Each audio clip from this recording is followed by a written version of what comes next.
Story 1. Some of you have been asking where I find these accounts, and the truth is, they find me. This one came through a message from a woman who spends her autumns alone in the high hollows of West Virginia, digging roots for a living. And after 3 phone calls and a lot of silence on her end, she agreed to let me tell it. Before we get into it, if this is your first time here, welcome to Park Ranger Files, the channel where we collect the stories nobody wants to believe and a few nobody wants to remember. Settle in. My name is Dana Kessler, and I have been digging wild ginseng in the mountains of West Virginia for going on 19 years. It is not glamorous work. You spend weeks scouting north, facing slopes for the right shade, the right soil, the telltale 5-leaflet cluster hiding under the ferns, and then you spend hours on your knees with a hand trowel, making sure you do not damage the root, because a damaged root is worth nothing to the buyers in Elkins. I learned the trade from my grandfather, who learned it from his mother, and there are patches on this mountain that only the 2 of us ever knew about. I am telling you this so you understand that when I say I know these woods, I mean it in a way that most people who use that phrase do not. I want to describe what happened to me in late September, on a ridge above a hollow that does not have an official name on any map, though my grandfather always just called it the quiet place. He never said why. I assumed as a kid that it was because the trees grew so thick up there that even the wind seemed to go around it instead of through it. I did not learn the real reason until I was 34 years old and standing in the middle of it at dusk with a bag half full of roots and no good way to explain what I was looking at. My grandfather died when I was 22, before I had really settled into the trade myself. And there is a version of this story where I wish more than anything I had asked him more questions while he was still around to answer them.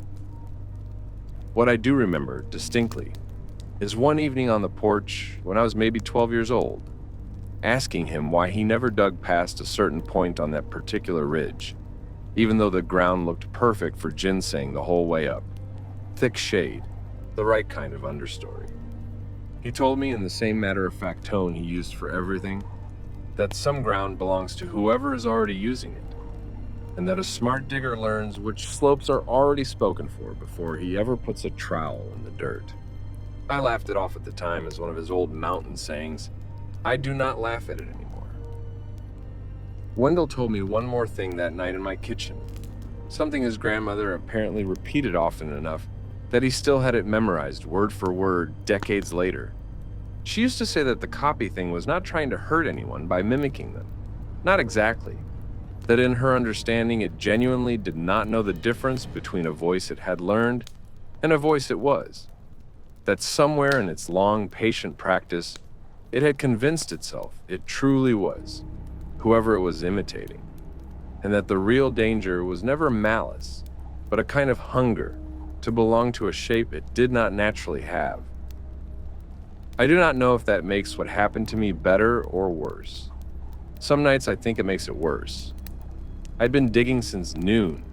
The light goes early up there because of how the ridge blocks the west. So by 5:30 it was already dim under the canopy. That blue-gray kind of dim that makes you misjudge distances.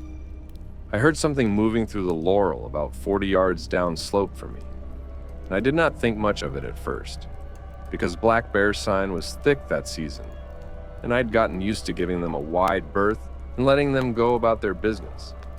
What made me stop was the sound itself. It did not move like a bear. A bear moves heavy and low, breaking brush with its shoulders. This moved high, almost delicate, like something walking upright and placing its feet with care, and it was keeping pace with me, not approaching, pacing. I want to describe the sound itself more precisely, because I have replayed it in my head so many times since that I trust my memory of it more than almost anything else from that day. It was not the crack and rustle of something pushing straight through brush. It was measured, a pause between each footfall long enough that whatever made it was clearly choosing where to place its weight, testing the ground the way a person does when they are moving carefully through unfamiliar terrain in poor light, except this was not unfamiliar terrain to whatever was out there. I have never, in 19 years of digging on that mountain, heard a deer, a bear, a bobcat, or even another person move through that particular stretch of laurel with that kind of deliberate, patient care. I stood still for a long time, long enough that my knees started aching from the crouch I had frozen in. The sound stopped when I stopped. It is a thing you learn quickly in these mountains. The difference between something that does not know you are there and something that is matching you on purpose. This was the second kind. I called out, because that is what you do. You announce yourself. You let a bear know you are human and not prey. Nothing answered, obviously, because animals do not answer. But this time, something did. Not words. A sound came back from the laurel that was close enough to my own voice that for one terrible second, I thought I was hearing an echo. Except there is no rock face up there to throw an echo. Just soft ground and thick brush that swallows sound instead of bouncing it. It came back a second time, lower, rougher, like whatever made it was trying the pitch again and adjusting. I have called out plenty of times over the years to what turned out to be nothing. Other diggers working the same ridge, hunters checking a stand, and every one of those exchanges had a certain rhythm to them, a give and take that felt human even before you could make out words. This did not have that rhythm. There was a delay each time, a pause that stretched a beat too long before the sound came back, as though something were listening carefully to the shape of my voice before attempting to reproduce it, the way you might listen to a word in a foreign language twice before trying to say it yourself. On the third attempt, it got my pitch almost exactly right, close enough that for a fraction of a second, standing alone in that fading light, I genuinely believed another woman was somewhere in that laurel calling back to me. And it was only the total absence of any actual words, just a shape of sound with no language inside it, that kept me from walking toward it. I want to be honest with you and say that I did not run immediately, because running from something you cannot see, in terrain you do not fully know at dusk, is how people die on that mountain every single year. And I have seen the search parties come back with nothing more than a boot. So I backed toward the trail I knew, slow, keeping my eyes on the laurel, and the sound followed at the same distance. And every so often it would try my voice again, a little closer to right each time, like it was rehearsing. If you are new to this channel, I want you to know that these stories are exactly like this one. Real people telling us what happened to them. And the only way we can keep bringing you these accounts is if you support what we are doing here. Hit that like button right now. Before you forget, drop a comment telling us where you are watching from tonight. And if you have not subscribed yet, please do, because it genuinely helps us keep this channel alive. Now, back to Dana. By the time I reached the trailhead, it was full dark and my hands were shaking too badly to get my truck key into the ignition on the first 3 tries. The thing, whatever it was, had stopped following somewhere around the tree line where the national forest boundary runs. And I have wondered since whether that was a coincidence or a fence in some sense I do not understand.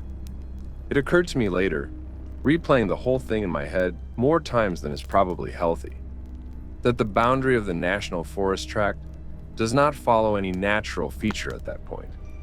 No ridgeline, no creek, nothing a person walking blind would sense underfoot, meaning whatever stopped at that line either knew the surveyed boundary the way a person knows it, which makes no sense for an animal, or the boundary itself happens to sit on some older line that has nothing to do with government paperwork at all, a line drawn by something else entirely, long before any surveyor ever walked that ridge with a chain and a compass.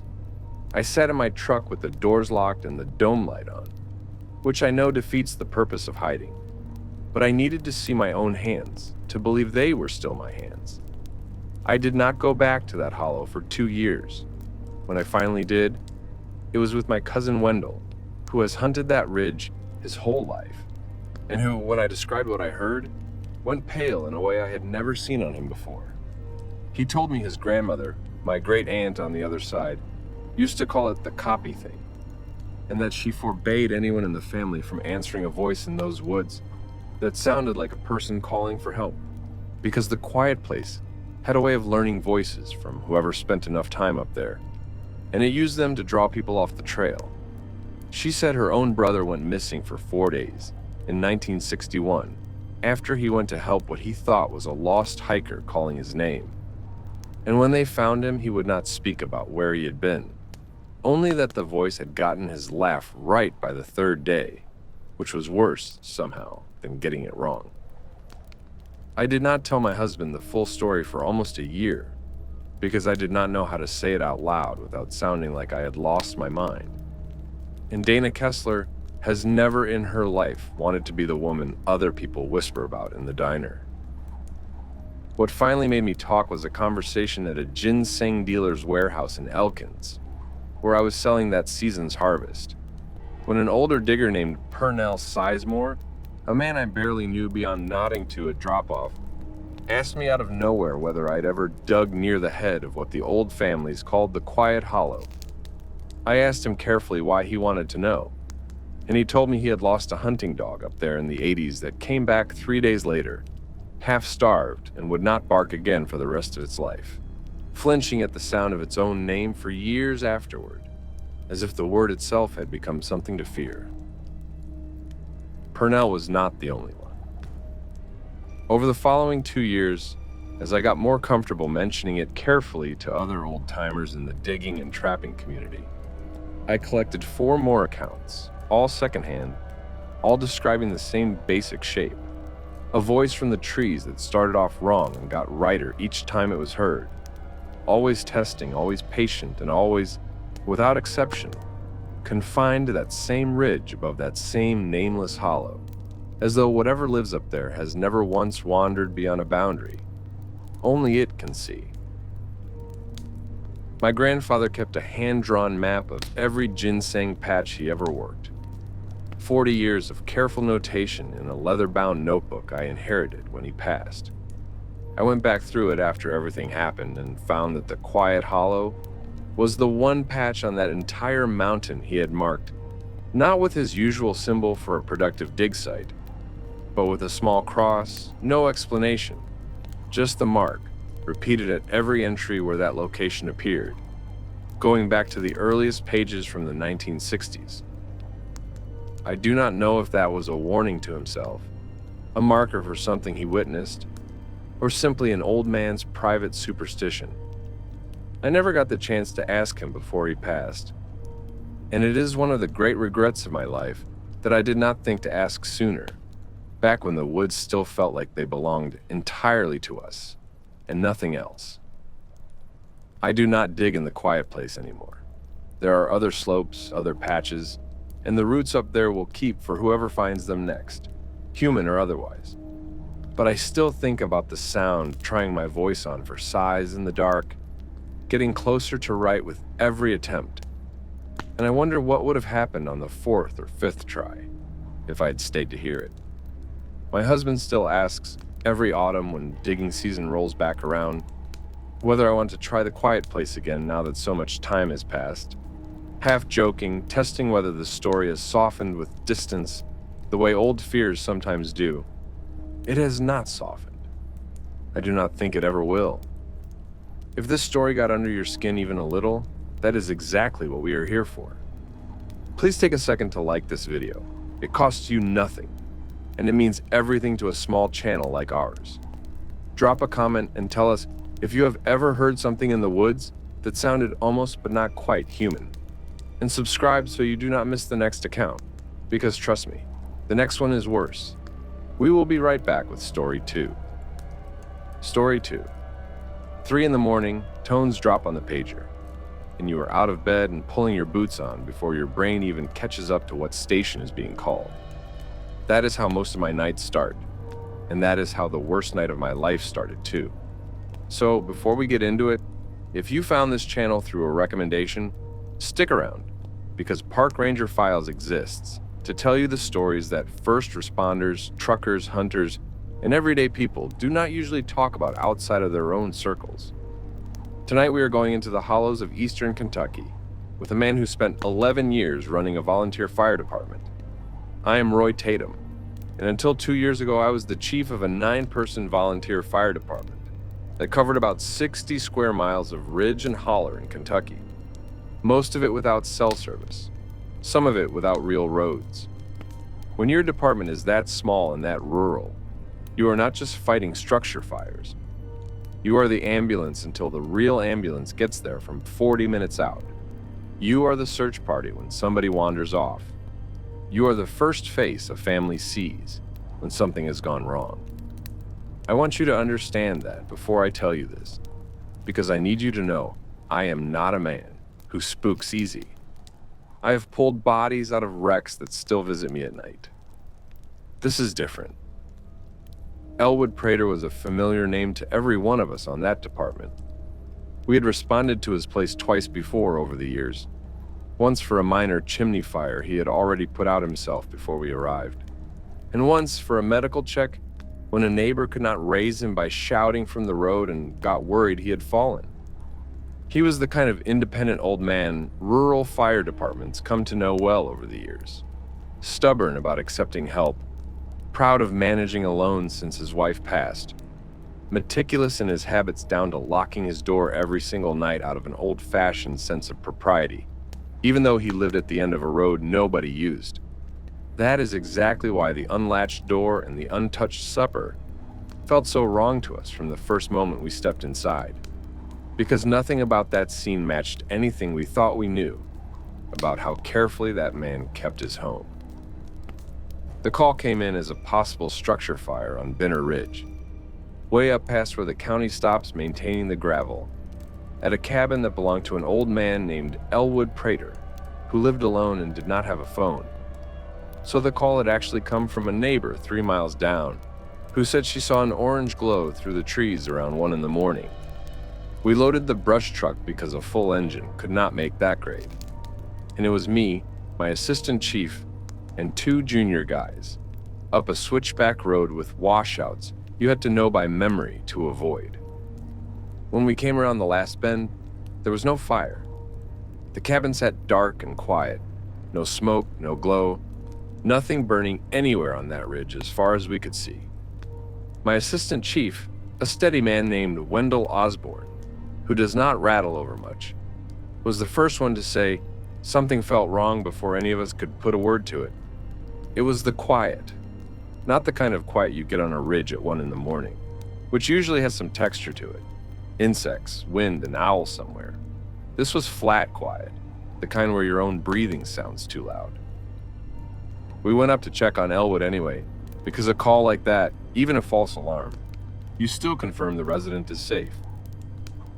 I knocked, no answer, and the door was unlatched, which was strange because Elwood was the type to keep it locked, even though he lived alone at the end of a road nobody used.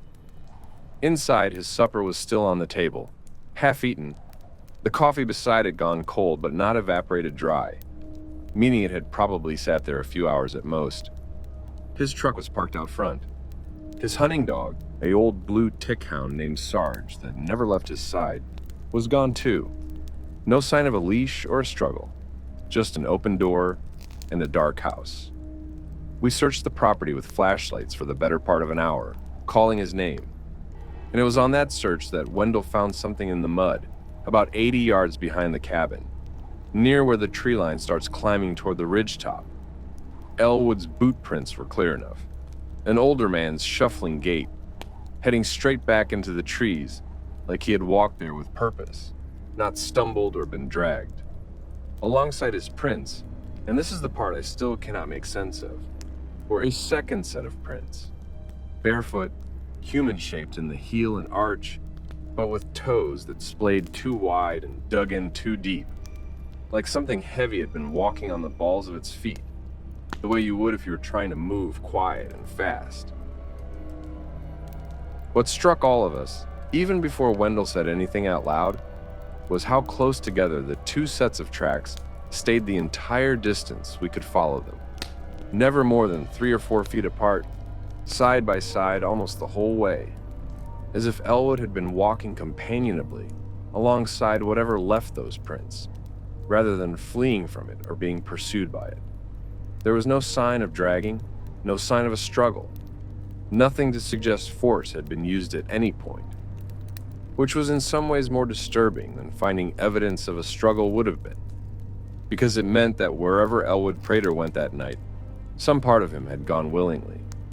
The tracks went on for maybe 200 yards before the ground turned to rock and lost them entirely. While we stood there with our flashlights on those prints, trying to make sense of what we were looking at, one of the junior guys, a 22-year-old named Dalton, who had only been on the department about 6 months, called out that he could hear something up the slope, past where the tracks disappeared into the rock. We all went quiet and listened. And sure enough, faint but unmistakable, there was a voice calling out from somewhere up in the dark timber, a woman's voice, calling a name none of us recognized at first, over and over, patient and calm, in a way that struck me as wrong, even before I could articulate why. Wendell was the one who put it together, going pale as he said it out loud, that the name being called was Elwood's late wife's name, a name none of the 4 of us on that ridge that night had any reason to know, since none of us were from that immediate community, and none of us had ever met the woman before her passing 11 years earlier. We called the sheriff's department at first light, and a real search got underway that lasted 4 days. If you have not liked this video yet, now is a good time, because we put a lot of work into finding and verifying these accounts. And a comment from you telling us what you think happened to Elwood genuinely helps this channel grow. Subscribe if you have not, because we still have a lot to get through tonight. Back to Roy. They found Sarge on the 2nd day, the hound about a mile from the cabin. Alive but so traumatized, he would not eat for a week and would not go near a woodline for the rest of his life, according to the family who took him in after. He had scratches on his back that the vet described as consistent with claws. Though not a bear or a big cat, something narrower spaced, more like fingers. They found Elwood on the 4th day, and I want to be careful how I describe this because his family is still living, and I have no interest in adding to their grief. But I was on that recovery, and what I can tell you is that he was found nearly 3 miles from his cabin, up over the ridge and down into the next hollow, in terrain that a healthy man his age would have struggled to cross in daylight, let alone at night. And he had not eaten or drunk anything in the time he was missing, based on what the coroner told the family. He was alive when we found him. He never fully recovered his mind after that. He lived another 1.5 years in a care facility in Hazard. And in that time, he only ever said one thing about what happened that made any sense to anyone. And he said it more than once to more than one person. Always the same words. He said something called him by his wife's name. His wife had been dead 11 years. I was one of the 2 men who physically carried him out on a litter that 4th day. And I remember his eyes were open the whole way down, tracking something none of the rest of us could see, moving along the tree line as we walked, following it with his gaze the way you would follow a person walking alongside you, rather than anything fixed or stationary. He never once looked directly at any of us during that entire carryout. Not when we spoke to him, not when we adjusted the litter. And it was that detail, more than anything about the tracks or the disappearance itself, that has stuck with me hardest in the years since. I asked around after, quiet, not on any report, because you learn not to put certain things in an official report if you want to keep your job. 2 of the old timers up that way, men in their 80s who had lived on that ridge their whole lives, told me separately, without me prompting either one, that Binner Ridge had a reputation going back to their grandparents' time for something that called out in a voice you knew, a voice that had no business being in those woods, and that the old rule up there was you never ever answered a call in your loved one's voice after dark, unless you had already checked and knew for a fact where that person actually was.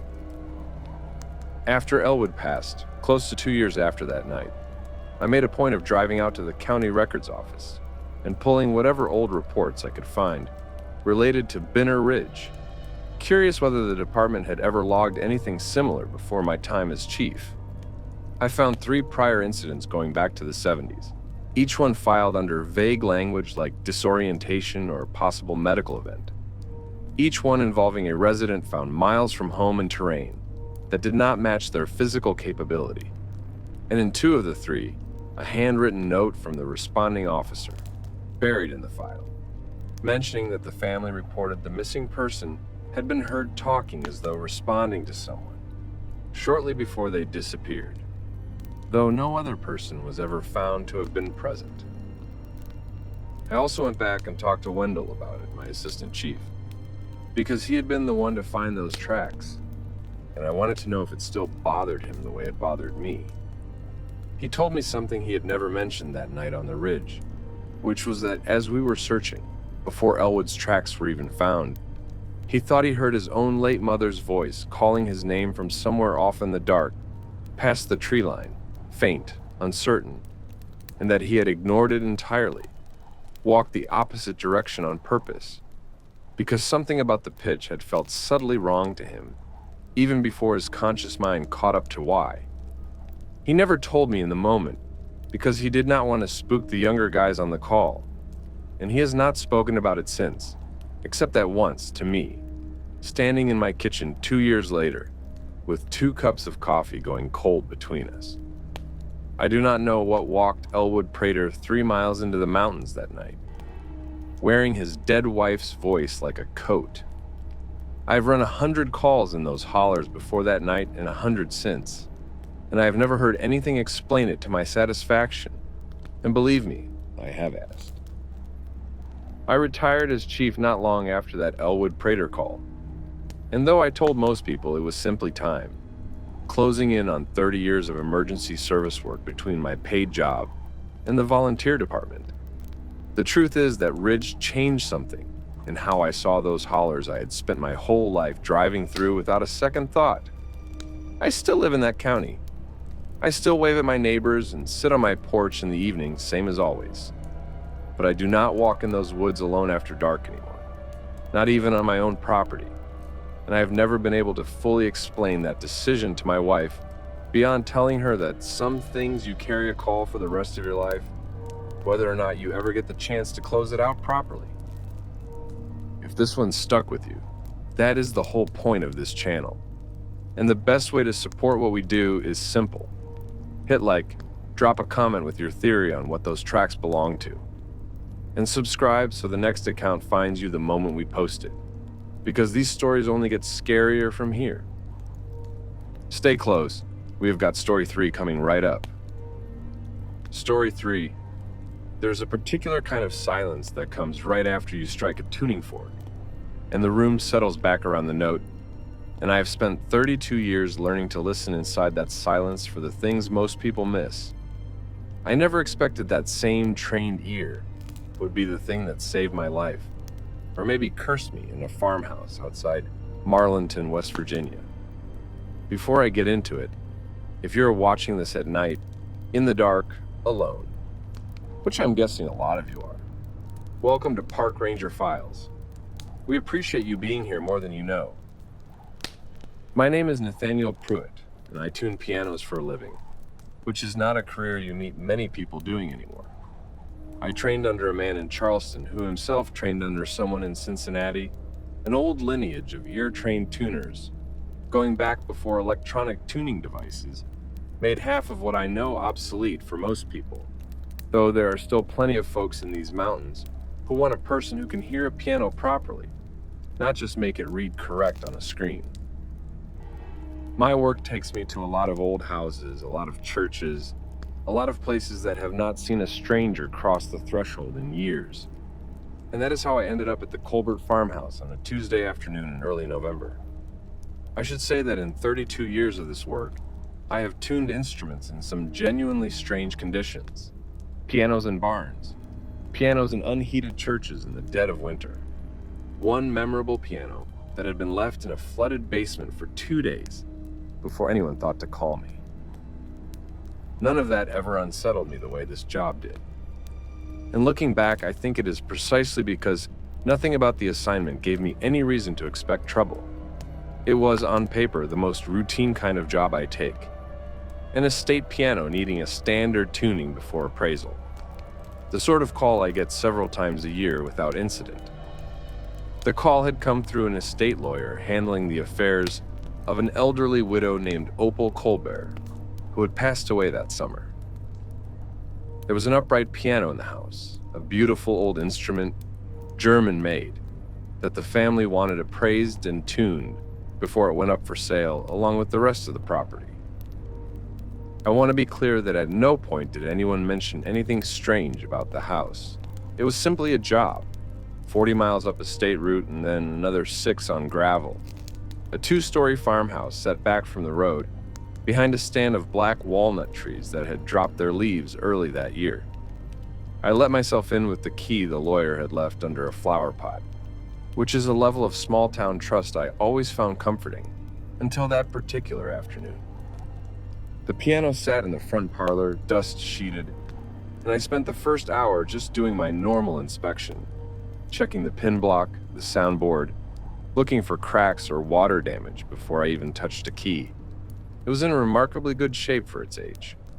I began tuning around 2 in the afternoon, working my way up from the bass notes, striking each one, listening for the beat pattern that tells you how far off true it is, adjusting the pin, listening again.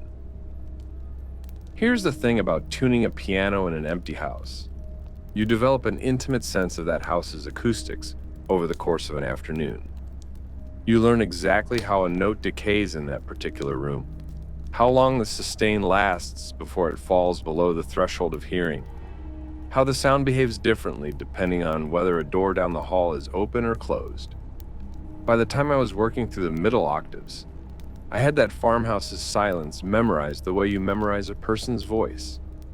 There was one detail about that farmhouse I noticed early on, but did not think much of until later, which was that the parlor where the piano sat had unusually good natural acoustics for a room of its size, a kind of resonance that made even a soft touch on the keys carry further than it should have. And I remember thinking, purely as a professional observation at the time, that whoever had originally placed that piano in that particular room either understood acoustics remarkably well or had gotten extraordinarily lucky, because the whole house seemed almost built to carry sound outward from that one central point. Which is why, when I struck the note directly above middle C, and the string rang out and decayed the way it should, and then, a full 2 seconds after it should have gone silent, the exact same pitch sounded again from somewhere upstairs, I knew immediately that something was deeply wrong. Not a knock. Not a settling house sound, which has its own signature and does not match a struck piano string at pitch. It was that note, middle C sharp, sung back to me, or played back to me from the second floor, in a room I already knew from casing the house earlier, contained nothing but an empty bed frame and a closet full of Opal Colbert's old dresses. I have spent 32 years training myself to distinguish a sung or hummed pitch from an instrumental one, purely as a professional skill, since vocal overtones and instrumental overtones carry very different characteristics, even at the exact same fundamental frequency.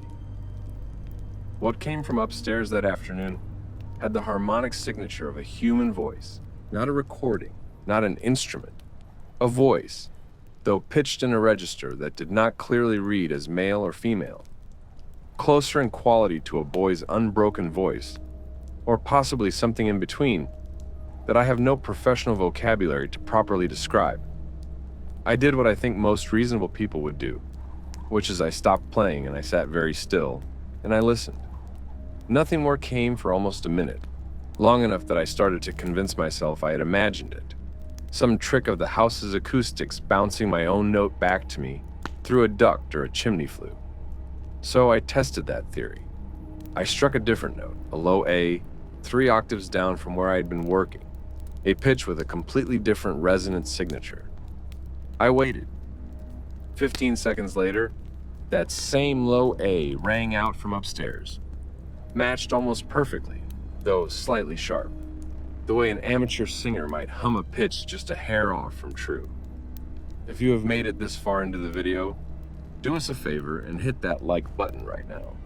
It genuinely helps this channel reach more people who need to hear these accounts. And if you are new here, subscribe, because we post new encounters every week, and you do not want to miss what is coming after this one. Comment below and let us know, would you have kept tuning that piano, or would you have walked straight back out to your truck? Now let us get back to Nathaniel. I did not walk out, which in hindsight I regret. But curiosity and 32 years of professional pride are a stubborn combination. I climbed the stairs, slow, listening to every board creak under my own feet, and I went to the room where the sound had come from. It was exactly as empty as I remembered. The closet door standing open, Opal's dresses hanging still on their rack, dust undisturbed on the floor, except for my own fresh footprints. There was no piano up there, no radio, no speaker, nothing capable of producing a struck tone at that precision. I went back downstairs, and I sat at the piano, and against every instinct telling me not to, I struck a chord, 3 notes together, C, E, G, a simple major triad. The response this time came almost immediately, within a second or two, and it was not the same chords sung back cleanly. It was close, unsettlingly close, but with one note pulled sharp. The E bent upward like a voice straining to match a pitch it could almost but not quite reach, and underneath it, so faint I almost missed it. There was a second layer of sound, something like breathing or wind through a gap, timed to rise and fall with the note's own decay. I sat with that chord's echo for a long moment before I could make myself move again. And in that stillness, I noticed something I had missed before, which was that the floorboards directly above the parlor, beneath that upstairs bedroom, had begun very faintly creaking in a slow, even rhythm, weight shifting from one spot to another and back. The unmistakable sound of pacing, though nothing in that room could have been pacing, not according to anything I had seen with my own eyes, not 20 minutes before. The pacing kept time, roughly, with the tempo of the chord I had just played, slowing as the sound faded, stopping entirely the moment the room fell silent again, as if whatever was up there needed the music to know how to move. I finished the tuning. I want to tell you I ran out of that house, and part of me wanted to, but the practical part of my brain reasoned that whatever was upstairs had made no move to come down, had made no sound that was not a direct response to my own playing. And I had a job to finish and a family waiting on that piano to go to auction. I worked faster than I've ever tuned an instrument in my life, and every single note I struck for the next 2 hours was answered from upstairs within a handful of seconds. Always close to true, never quite exact, like something was practicing. When I finally packed up my tools and left, right at dusk, I made the mistake of glancing back at the house from the driveway, and in the upstairs window of that empty bedroom, for just a moment, I saw what I can only describe as a pale shape pressed close to the glass. Not a face exactly, more the suggestion of one, watching me go. I called the estate lawyer the next day and told her, carefully, that the piano was tuned and ready, and I did not elaborate further, because what was I going to say? She mentioned, unprompted, that Opal Colbert's late husband had been a church choir director for 40 years before he passed, years before Opal herself did, and that neighbors used to say you could hear him practicing scales through the walls of that farmhouse at odd hours long after he had died, and that Opal herself had never seemed bothered by it, had in fact left instructions that the piano stay in the house and be kept in tune for as long as she lived there, which her family had honored right up until her own passing. I do not tune pianos in empty houses alone anymore. I bring my nephew now, no matter how far out of the way it takes him from his own work, and I have never told him exactly why, only that 2 sets of ears are better than one. He probably thinks I'm just getting old and sentimental. I let him think that. There is one more detail I've never told anyone outside my own family, which is that a few months after that job, working through a routine tuning at a small country church about 20 miles from the Colbert farmhouse, I struck a chord during a moment of quiet before the organist arrived. An old habit of testing the acoustics of an empty sanctuary, and for just a fraction of a second, so brief I've spent years telling myself I imagined it, I heard something answer from the back of the church, a single note, slightly sharp, fading before I could even turn my head. I have not tuned that instrument alone since either. I did some digging of my own after that job, the kind of digging a tuner has no real business doing, and I found an old newspaper clipping in the county library's archive, a brief obituary for the choir director, a man named Harmon Colbert, describing him as having led the church choir for over 4 decades, and having been, in the words of the paper, a stickler for perfect pitch, who would stop a rehearsal cold over a single flat note. There was a small detail in that obituary that has stayed with me since. A line noting that in his final years, suffering from an illness that had begun to affect his hearing, he had grown increasingly agitated whenever anyone in the house played a note even slightly out of tune, to the point that Opal reportedly had the piano tuned every single month, rather than the usual once or twice a year, just to keep him calm. I have talked to 2 other tuners in the years since who cover territory in that same part of the state, carefully over drinks at a regional trade gathering, and both of them, independently, described farmhouses in rural counties where they had experienced something similar. A note answered from an empty room, always in houses where music had mattered deeply to someone who had since passed. One of them, a woman who has been tuning longer than I have, told me she has developed a personal rule never to tune the final note of any job in an old house alone, always leaving the very last string for a return visit with someone else present, because she believes, only half joking when she says it, that finishing a tuning alone in a house like that is an invitation she would rather not extend. That house sold within a month to a young couple from out of state who, as far as I know, have never mentioned anything strange to the lawyer who handled the sale. I think about them sometimes, and I think about that piano still sitting in that front parlor. And I wonder if a choir director who spent 40 years perfecting pitch is still up there in that empty bedroom, listening, learning, getting closer to true with every stranger who dares to play. If that one gave you chills, let us know in the comments. And please, take a second to like this video and subscribe if you are not already. It costs nothing, and it helps us keep bringing you stories like this one every single week. We have got 4 more accounts waiting for you tonight, so do not go anywhere. Story 4 is coming up right now. Story 4. Reactor levels nominal. Spillway gates holding, and 40 feet below the walkway I'm standing on, several million gallons of dark water are moving through turbines fast enough to light up 3 counties. That is the job. That is what I signed up for when I took a position running the night shift at a small hydroelectric dam tucked into a gorge in the mountains of North Carolina. What I did not sign up for is what I am about to tell you. And if this is your first time on Park Ranger Files, I want to say thank you for finding us, because tonight's account is one of the strangest we have collected yet. My name is Franklin Byers, and I worked 8 years as a night shift operator at a small hydroelectric facility built into a narrow gorge, the kind of place that generates modest power but requires round-the-clock monitoring, because a spillway failure that far up a mountain valley could flood towns 20 miles downstream before anyone had warning. The facility itself sits at the bottom of a gorge so steep that even at noon in summer the sun barely reaches the water. And at night, with the security lights doing what little they can against that kind of darkness, it is one of the loneliest places a person can work. The facility employs a small crew during the day, engineers and maintenance staff who come and go on a normal schedule.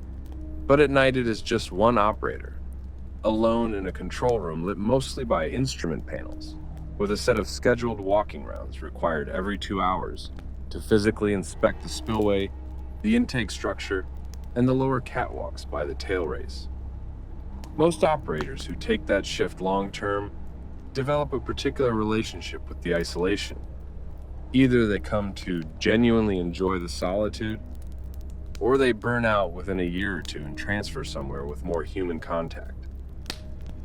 I was firmly in the first category for most of my time there, right up until that October. I want to be specific about the layout down there because it matters to what happened later. The lower catwalk runs alongside the tail race for close to 150 yards before connecting back to the main facility stairwell.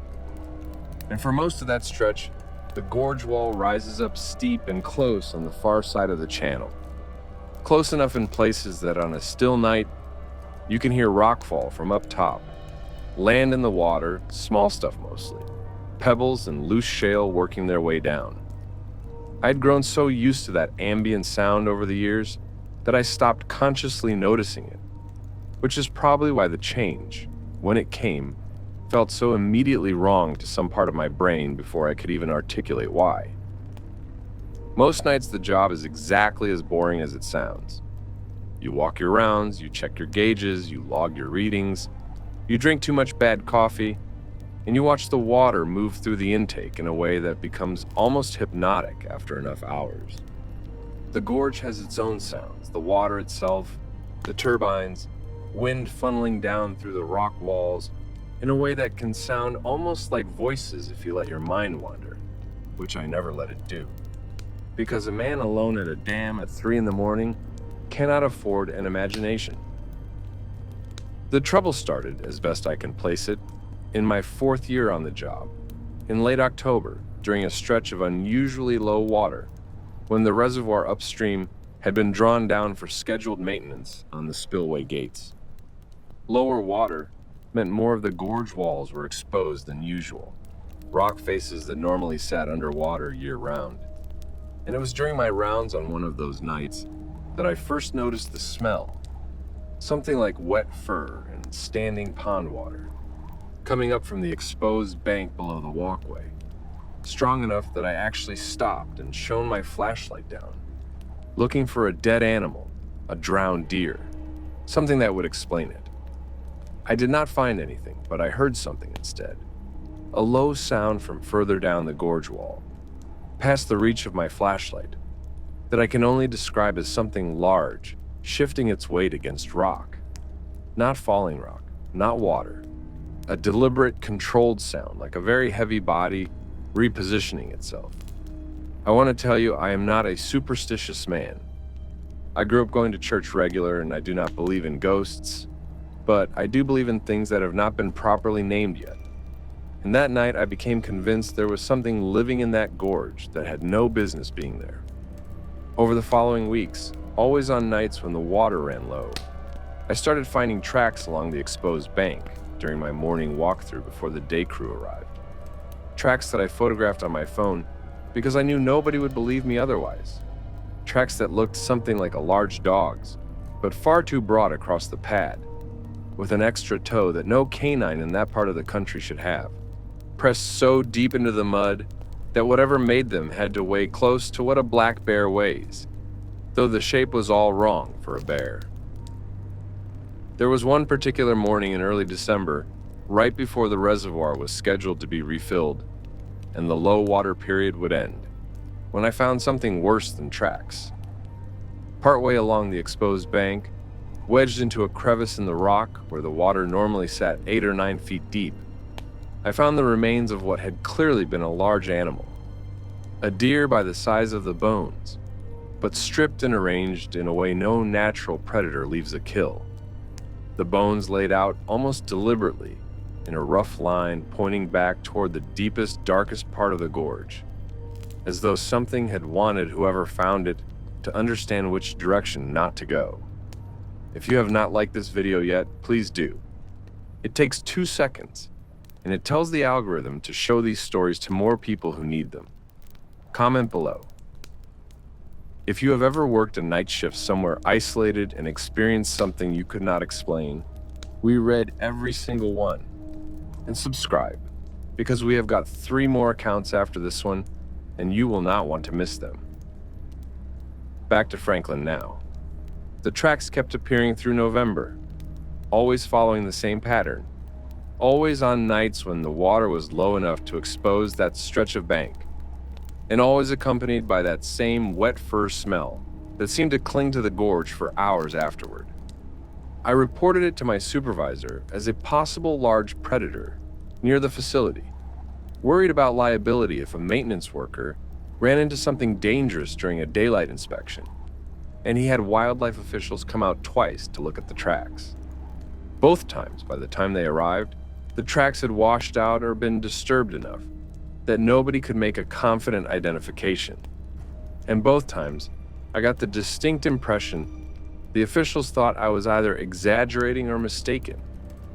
The night I actually saw it, I was doing my 2 a.m. rounds along the lower catwalk that runs beside the tail race, the channel where water exits the turbines downstream of the dam. The security lights down there are dim, spaced too far apart, something I had complained about for years, without any budget ever being approved to fix it. I heard the same shifting sound I'd heard weeks before, closer this time. Close enough that I stopped walking entirely and stood with my hand on the rail, and in the gap between 2 of those dim security lights, at the edge of where the light gave out and the dark of the gorge wall took over, I saw an outline crouched against the rock, roughly the size and shape of a large bear, but with proportions that were subtly wrong, front limbs too long, a posture too upright, and eyes that caught the light and threw it back in a flat white shine that no bear's eyes have ever done in my experience. And I have seen plenty of bears at night in that gorge. It did not move toward me. It did not move away. It simply watched for what felt like a full minute, though it was probably closer to 10 seconds. And then it turned, and I heard it go up the gorge wall in a way that should not have been physically possible for anything that size, climbing rather than walking, and it was gone. I stood on that catwalk for a long time after, longer than any sensible person should have, mostly because my legs would not fully cooperate with the idea of walking back toward the stairwell that would take me past the exact stretch of gorge wall where the thing had disappeared. What finally got me moving was the 2-way radio on my belt crackling with a routine check-in from the plant's remote monitoring center. An ordinary voice asking an ordinary question. And I have never been more grateful in my life for something as mundane as a scheduled equipment check, breaking the silence at exactly that moment. I finished my shift that night because the plant does not run itself, and abandoning a post at a hydroelectric facility is not something you do lightly, but I requested a transfer to day shift the following week, citing family reasons rather than the truth, because I had already tested the waters once by mentioning tracks to my supervisor, and I did not need to test them further by describing what I actually saw. The transfer came through within a month. I mentioned what I saw eventually years later to an old-timer who had grown up in that valley before the dam was ever built, flooding out a small community of farms to create the reservoir. He told me, without much surprise in his voice, that his grandfather used to talk about something in that gorge long before any dam existed there, something the old families called the wood booger, a creature that kept to the deep rock and steep places where people rarely went, and that flooding the valley to build the reservoir had likely done nothing except concentrate whatever lived up there into a smaller stretch of undisturbed gorge right around the facility where I worked every night for 8 years. Before I left night shift, I did one more thing I have never told my current coworkers about. I pulled the facility's old maintenance logs going back to when the dam was first built in the late 1940s, curious whether any previous night operator had ever noted anything similar. Buried in an entry from 1962, in handwriting so faded I had to bring it into better light to read it clearly, a former operator had written a short note about large tracks found near the spillway during a period of low water that autumn, followed by a second entry 2 weeks later, simply stating that he was requesting a transfer to day shift for personal reasons. The exact same language I would end up using myself, 60 years later, without ever having read his words first. Whatever concentrated itself into that gorge when the valley was flooded, it seems to have been waiting there, patient, for a very long time, surfacing only when the water gives it room enough to move. I also reached out eventually to the daughter of that old timer who told me about the wood booger, since he himself had passed a few years after our conversation. She confirmed her father's stories were consistent going back generations in her family, and she told me something he had apparently left out when he spoke to me directly, which was that the old families who lived in that valley before the dam was built used to leave certain parts of the gorge entirely alone, would not hunt there, would not cut timber there, considering it, in her words, borrowed land that was never fully theirs to use. I still think about those low water nights sometimes, about the smell and the sound of something shifting its weight in the dark.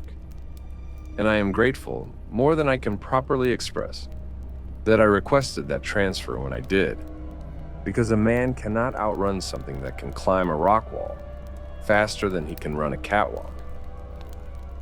I work day shift now at a different facility entirely, a solar operation 2 counties over that has nothing resembling a gorge anywhere on the property.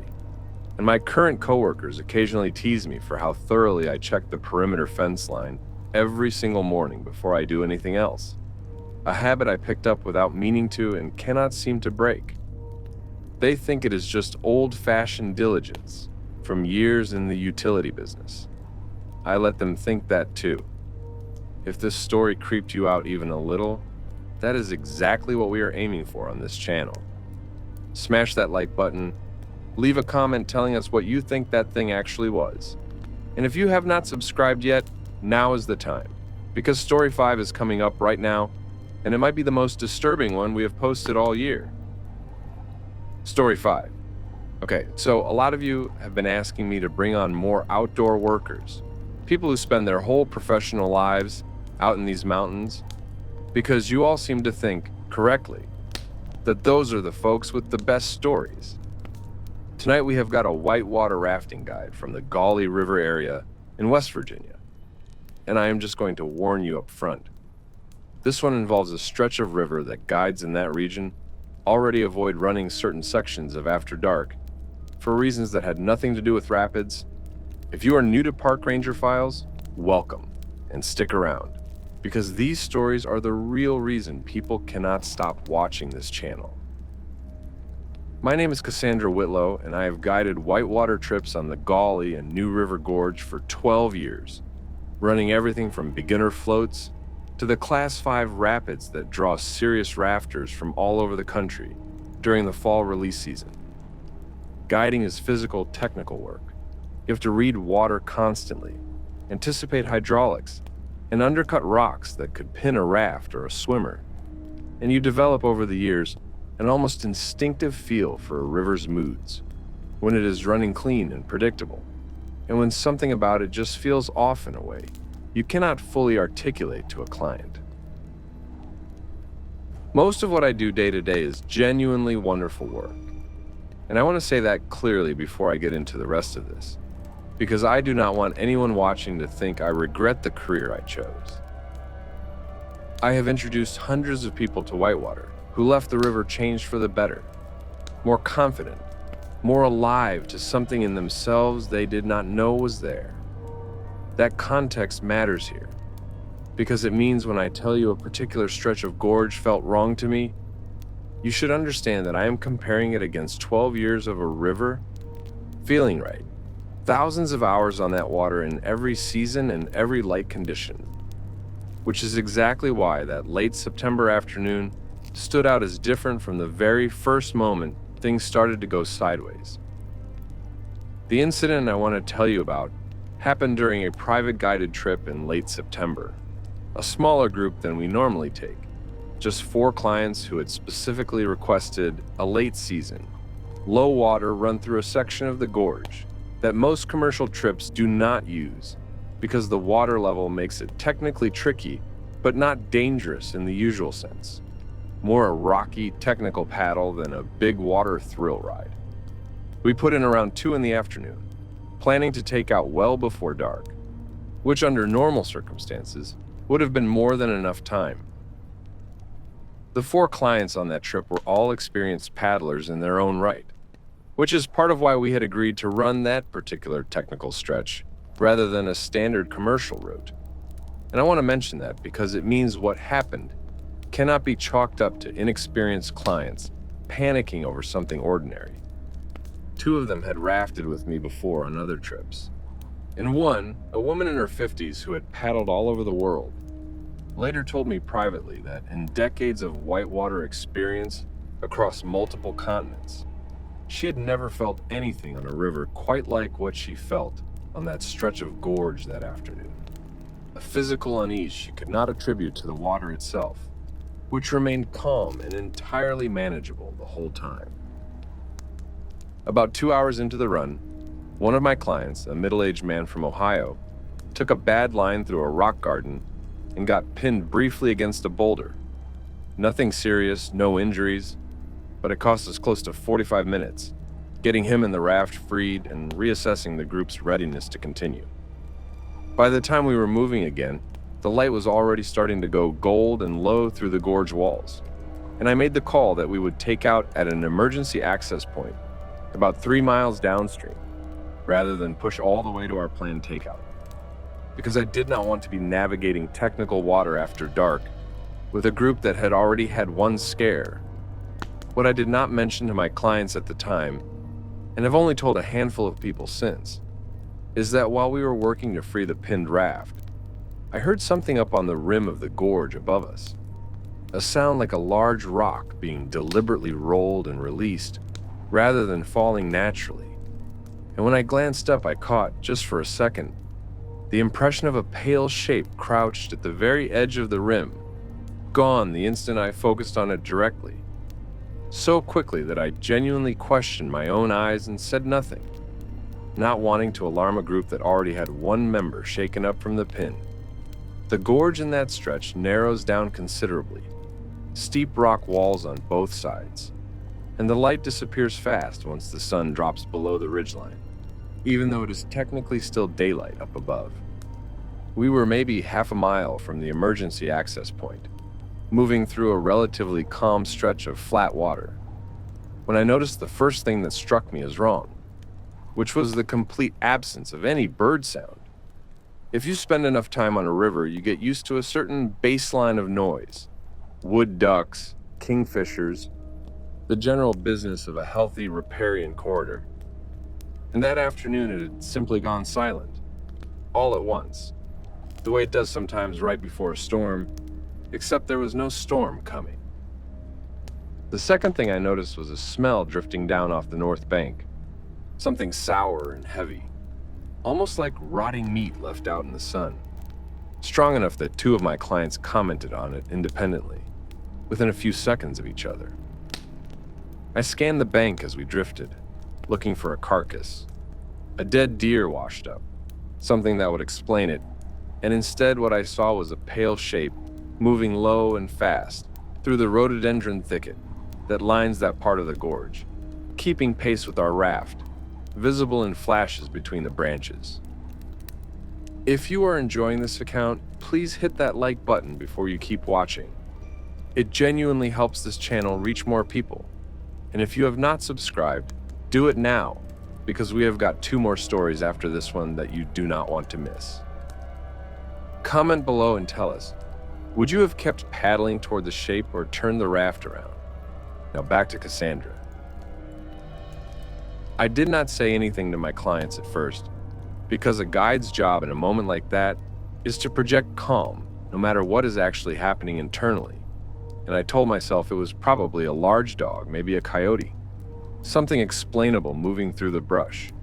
But dogs and coyotes do not move the way this thing moved.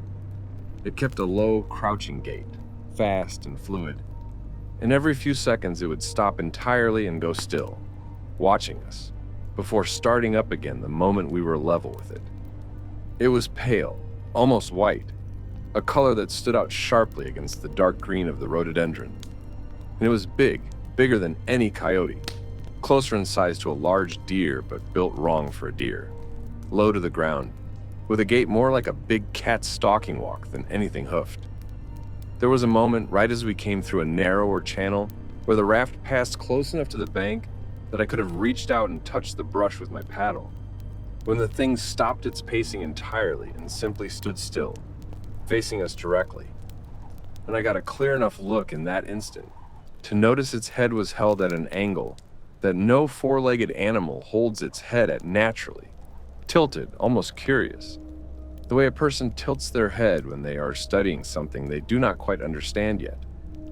That single detail, more than the size or the color or the gait, is the thing that has stayed with me most vividly, because it was the moment I stopped being able to convince myself I was looking at any known animal at all. One of my clients finally saw it too, and asked, in a voice trying hard to sound casual, what kind of animal that was. And I told her honestly that I did not know.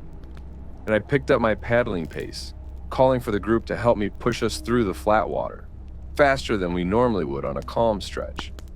Because every instinct I had built over 12 years on that river was screaming that we needed distance.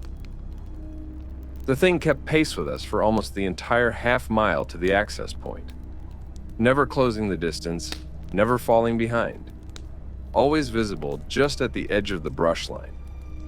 It was only when we came around the final bend and the access point came into view, with a parked truck and trailer visible up on the road above, that it finally peeled off and vanished back into the thicket. And the birds all at once started up again as if a switch had been flipped. I did not tell my clients what I thought I had seen, and to their credit, none of them pushed hard for an explanation, beyond acknowledging it had been a strange, unsettling animal. I told my outfitter about it privately the next day, and instead of the dismissal I expected, he told me something I had never heard in my years working for him.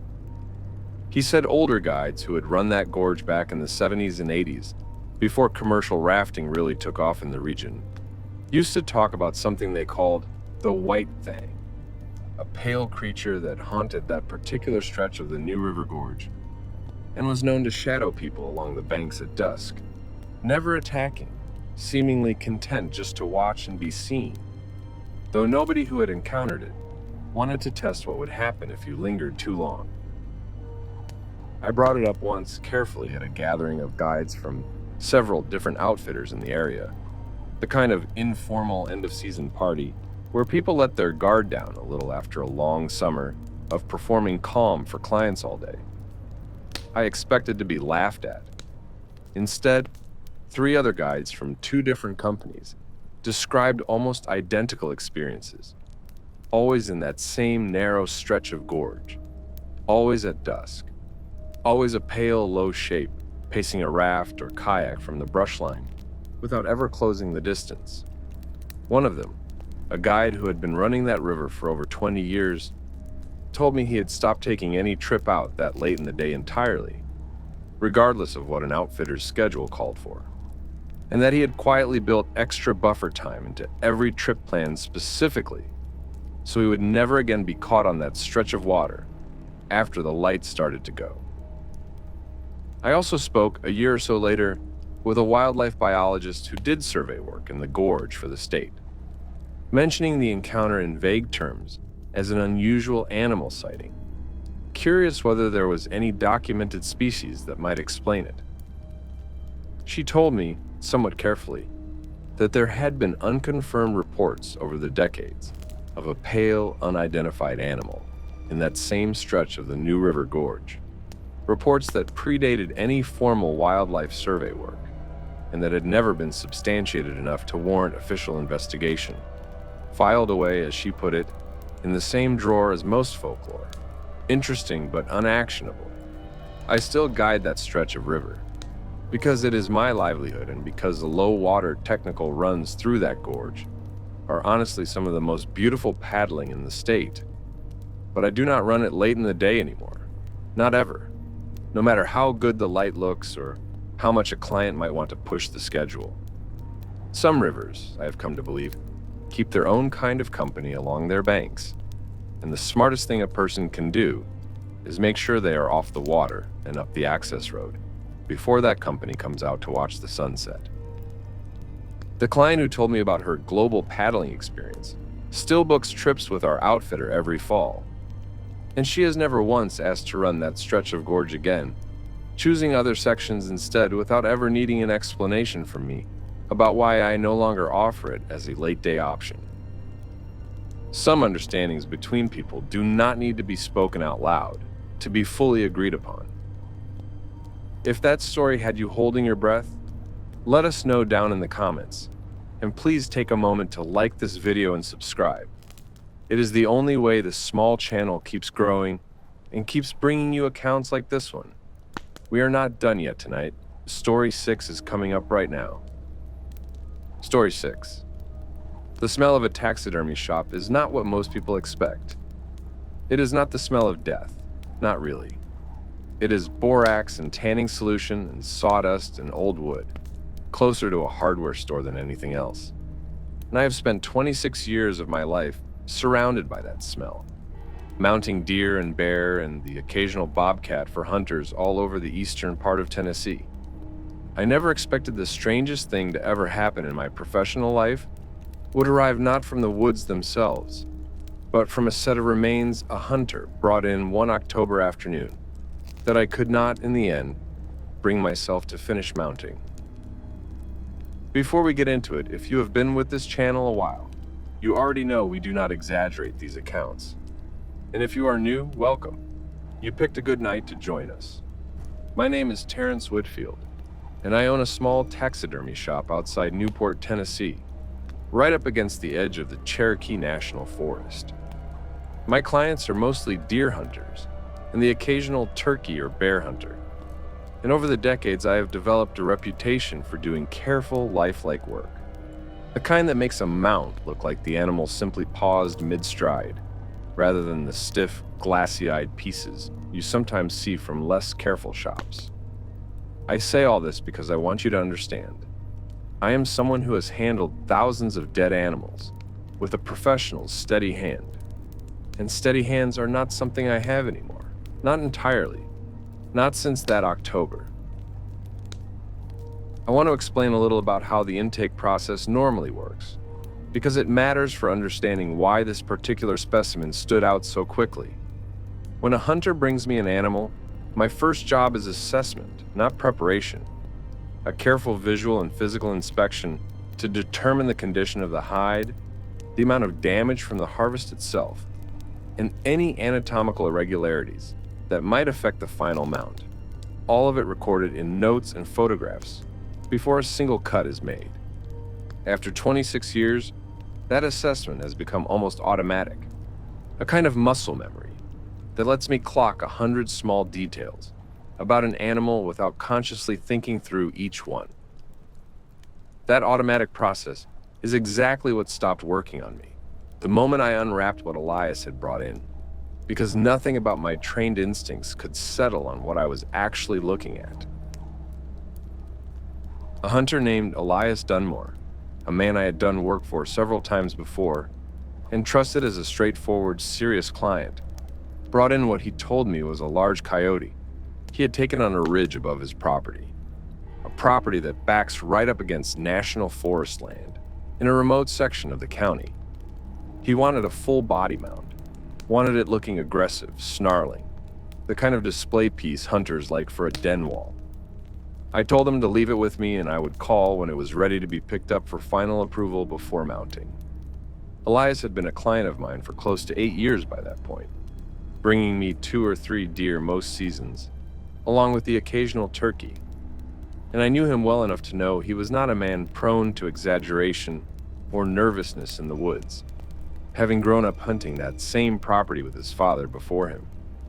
That familiarity is part of why, when he seemed uncharacteristically eager to hand off the specimen and leave my shop quickly that afternoon, barely staying long enough to fill out the standard intake paperwork, I found myself paying closer attention than I might have with a less familiar client. I did my usual intake process that evening, photographing the specimen before beginning the skinning and preservation work.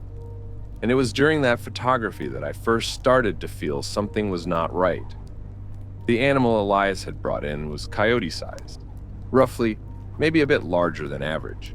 But the proportions were wrong in ways that are hard to describe unless you have spent as many years as I have studying animal anatomy for the purpose of recreating it convincingly. The limbs were slightly too long relative to the body. The skull, once I got a good look at it, had a jaw structure that did not match any canine I had ever worked with. A dentition pattern that looked almost, and I want to choose this word carefully, almost omnivorous rather than strictly carnivorous. More like something built to eat a wider range of things than a coyote would ever need to eat. The skin itself troubled me nearly as much as the skeleton underneath it. Beneath the coarse outer coat, which was a fairly ordinary grayish brown, there was a second, finer layer of undercoat that I have never encountered on any wild canid in decades of handling them. Softer, almost human in texture where it grew longest around the base of the skull. And when I finally worked up the nerve to examine the specimen's teeth directly, running my thumb carefully along the upper jaw, the way I always do to check wear patterns, I found two molars set further back than they should have been, flatter than a predator's molars have any reason to be. Built, it seemed to me, for grinding rather than shearing. The paws were the part that finally made me put my tools down and just sit there in my shop staring at the specimen for a long while. A coyote's front paw has 4 toes with non-retractable claws, standard canine structure. This animal's front paws had 5 digits, and the innermost one, positioned roughly where a human thumb would sit, had a rudimentary opposable quality to it, a joint structure that let it angle inward toward the other digits in a way no coyote paw has ever been built to do. I called Elias that night and asked him, as neutrally as I could manage, exactly where he had taken the animal and whether he was certain of what he had shot. He got quiet on the phone for a long moment before telling me the truth, which was that he had not actually seen it clearly when he fired. He had been coming back from an evening stand near dusk, moving quietly along a deer trail on his own property near the forest boundary, when something crossed the trail ahead of him.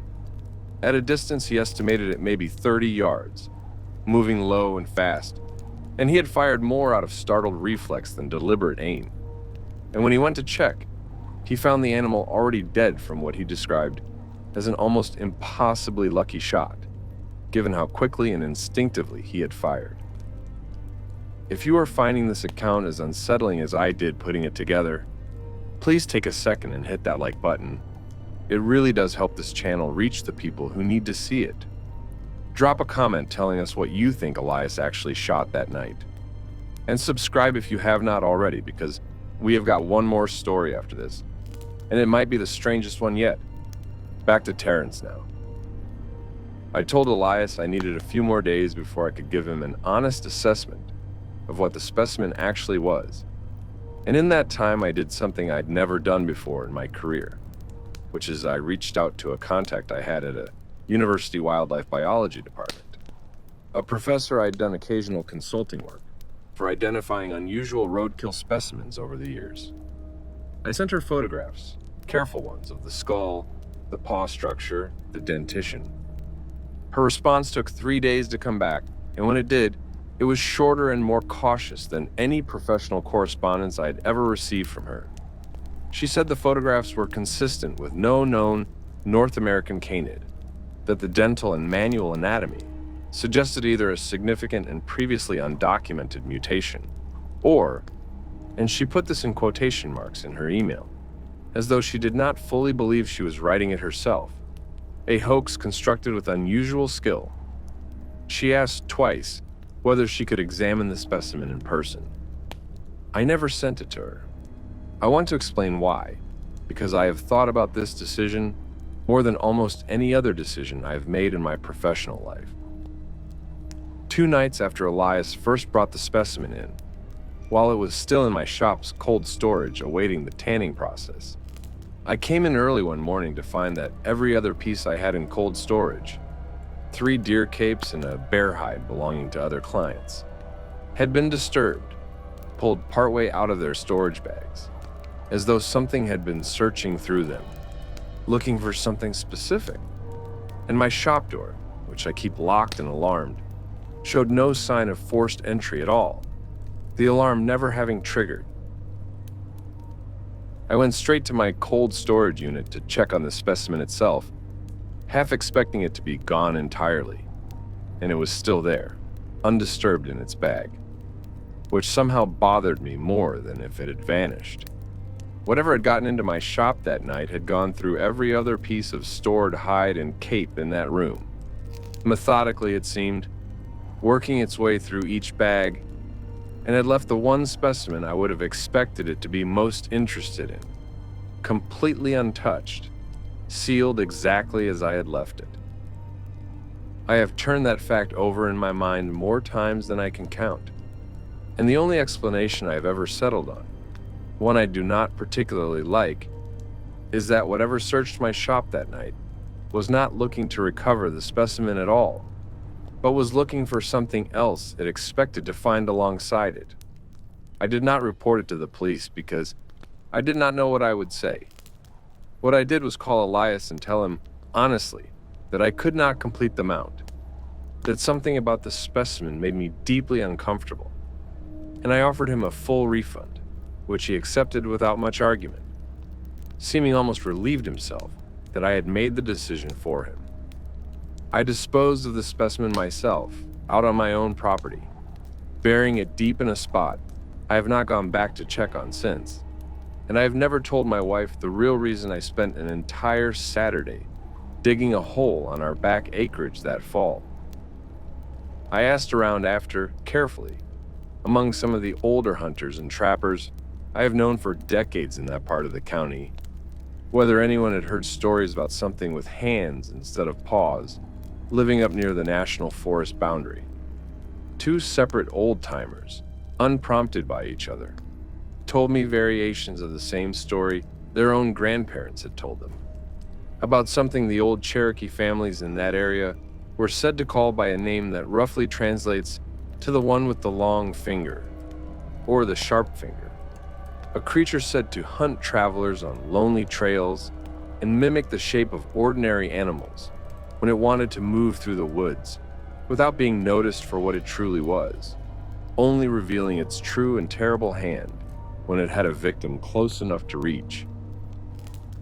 I never heard from the university professor again after that final email exchange, and I did not reach back out, though I have wondered many times over the years what she made of my sudden silence after seeming so eager to help.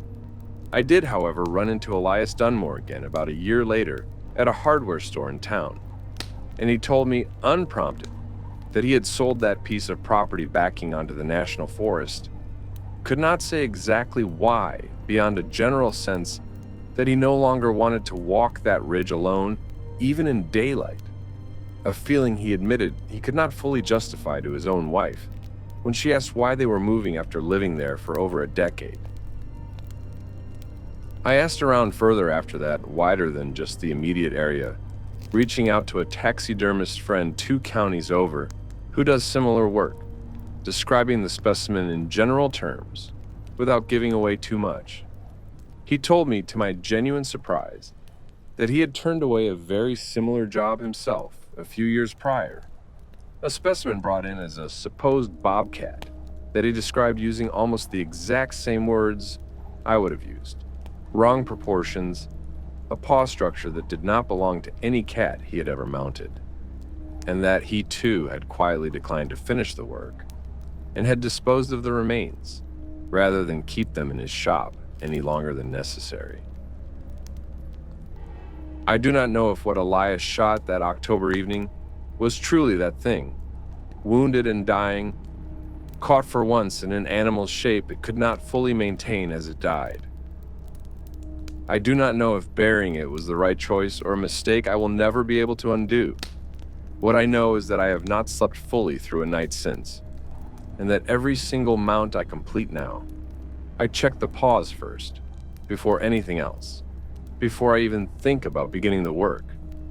My wife has noticed the change in me, even without knowing the full reason for it, has commented more than once that I seem to flinch now at things I never used to flinch at. A car door slamming, a dog barking too close to the house at night.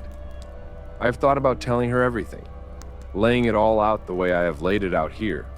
And every time I get close, I find myself pulling back. Not because I think she would not believe me, but because I am not sure I want her carrying the same image in her head that I have carried in mine every day since that October. If this story genuinely unsettled you, that is exactly why we make this channel.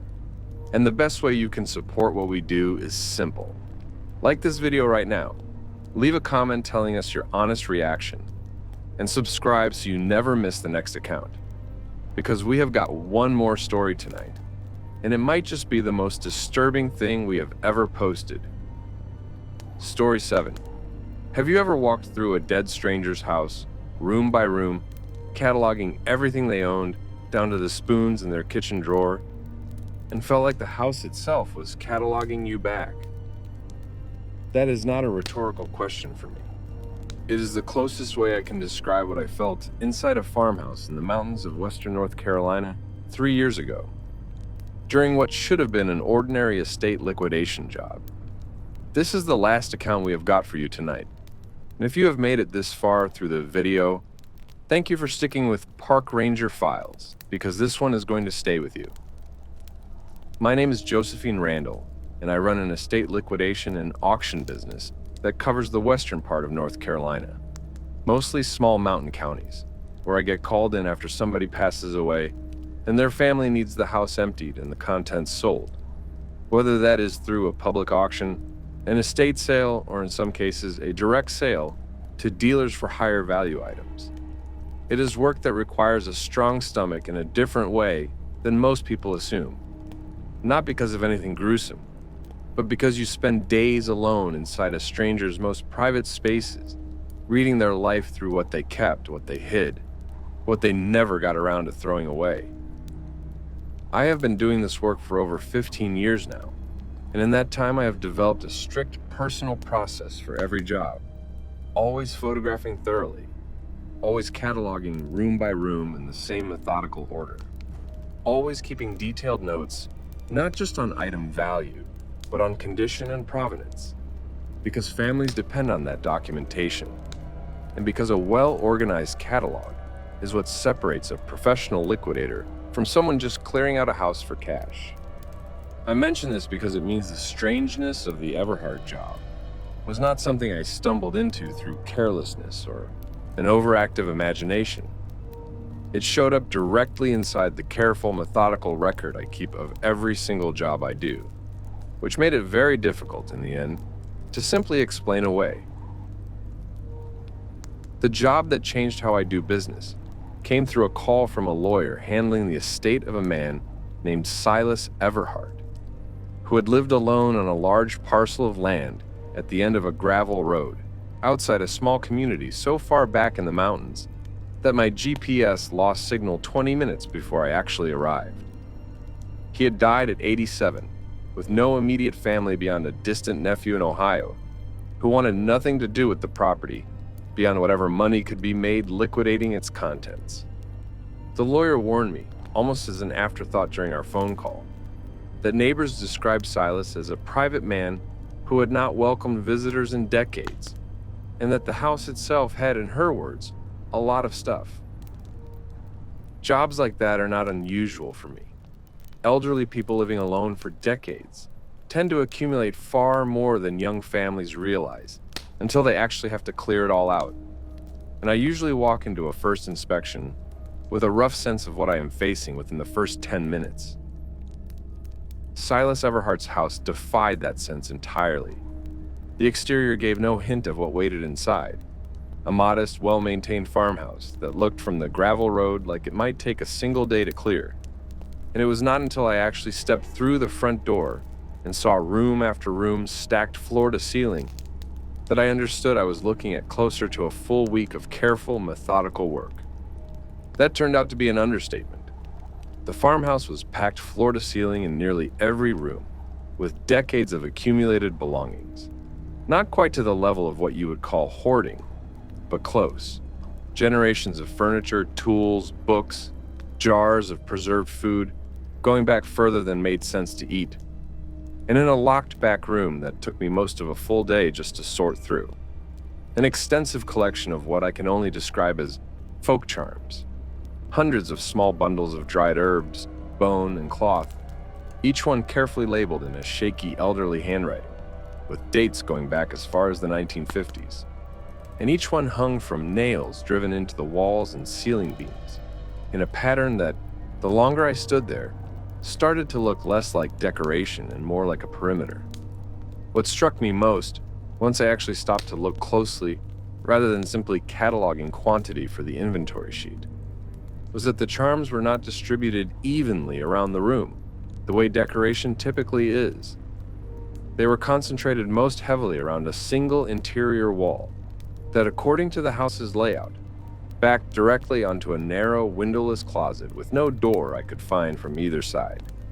A space that, by my measurements, had to exist somewhere inside that wall, based on the exterior dimensions of the house not matching the interior square footage. And yet, I searched that wall for the better part of an hour and never found a way in.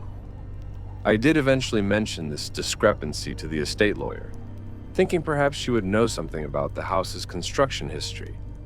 And she seemed genuinely surprised, telling me she had walked through the property herself during her initial assessment and had not noticed anything unusual about the layout at all, which struck me as strange given how obvious the measurement gap seemed once I actually did the math on paper.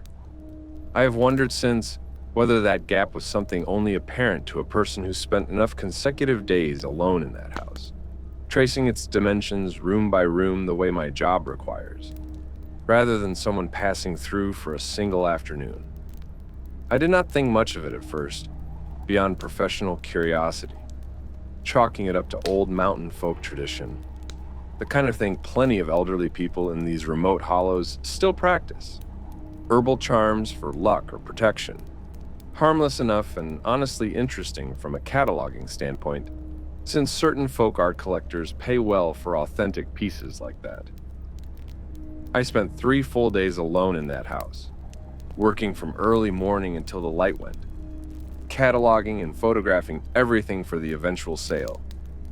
And it was on the second night, staying at a motel 40 minutes away, because there was no way I was driving that mountain road twice a day, that I first started noticing something wrong with my own photographs. If you have been enjoying tonight's stories, please make sure you have liked this video. It genuinely helps us keep making these for you. And if you are not subscribed yet, this is the moment to do it, because you do not want to miss what we have got coming next week. Drop a comment and let us know which of tonight's 7 stories scared you the most. Now let us finish up with Josephine. I always photograph everything for my inventory records, room by room, item by item. Dozens, if not hundreds of photos over the course of a job like that. Reviewing that second night's photographs on my laptop, I noticed that in several images taken inside that back room with the hanging charms, there was a dark shape visible in the periphery of the frame that I had absolutely no memory of seeing while I was actually standing in that room taking the pictures. It was not consistent from photo to photo, sometimes low near the floor, sometimes higher, near the ceiling beams where the charms were hung most densely, always slightly blurred in a way that could have been explained by motion, except I had been using a tripod for that room specifically because of the low light, meaning nothing should have been able to blur, except something that was actually moving during the exposure. I told myself it was dust, or a trick of the flash bouncing off all those hanging objects. And I went back the next morning to finish the job, because I had a timeline to meet and a family waiting on their check. That third day, working alone in that back room, finally removing the charms one by one to catalog them individually for sale, I started to feel a distinct sensation of being watched, strong enough that I found myself checking over my shoulder every few minutes, despite being completely alone in a house at the end of a mile-long gravel driveway, with no other vehicle in sight. About 2/3 of the way through cataloging the charms, I found one that was different from the others, older looking, wrapped not in cloth, but in what appeared to be a thin strip of tanned leather. And instead of a date, Its label simply read, in the same shaky handwriting, the words "keeps it out," followed by a string of numbers I initially took for a date before realizing, once I did the math, that it corresponded to nothing. No calendar date that made sense. More like a count of something. I made the mistake, and I recognize now it was a mistake, of removing that particular charm from its nail to photograph it more closely.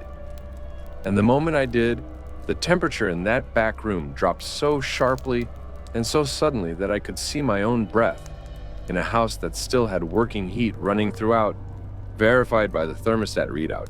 I could see through the open door to the hallway, showing a normal 68 degrees. I put the charm back on its nail immediately, and the cold passed within a few seconds, fading as quickly as it had come. I finished cataloging that room as fast as I possibly could, without touching that particular charm again. And I want to be honest that I very nearly left the job unfinished entirely. But professional obligation and a healthy dose of stubbornness kept me there through the end of that third day. The estate sale went forward 2 weeks later as planned, and I made a decision I have never made before or since in my career, which is that I quietly pulled that particular leather-wrapped charm from the sale inventory entirely, did not photograph it for the catalog, did not offer it for bid, and instead drove it myself, alone, back up to that house after the sale had concluded and everything else had been sold off and hauled away, and I hung it back on its original nail in that now empty back room, and I left it there, and I have never gone back. I asked the lawyer afterward, carefully, what she knew about Silas Everhart's history in that community.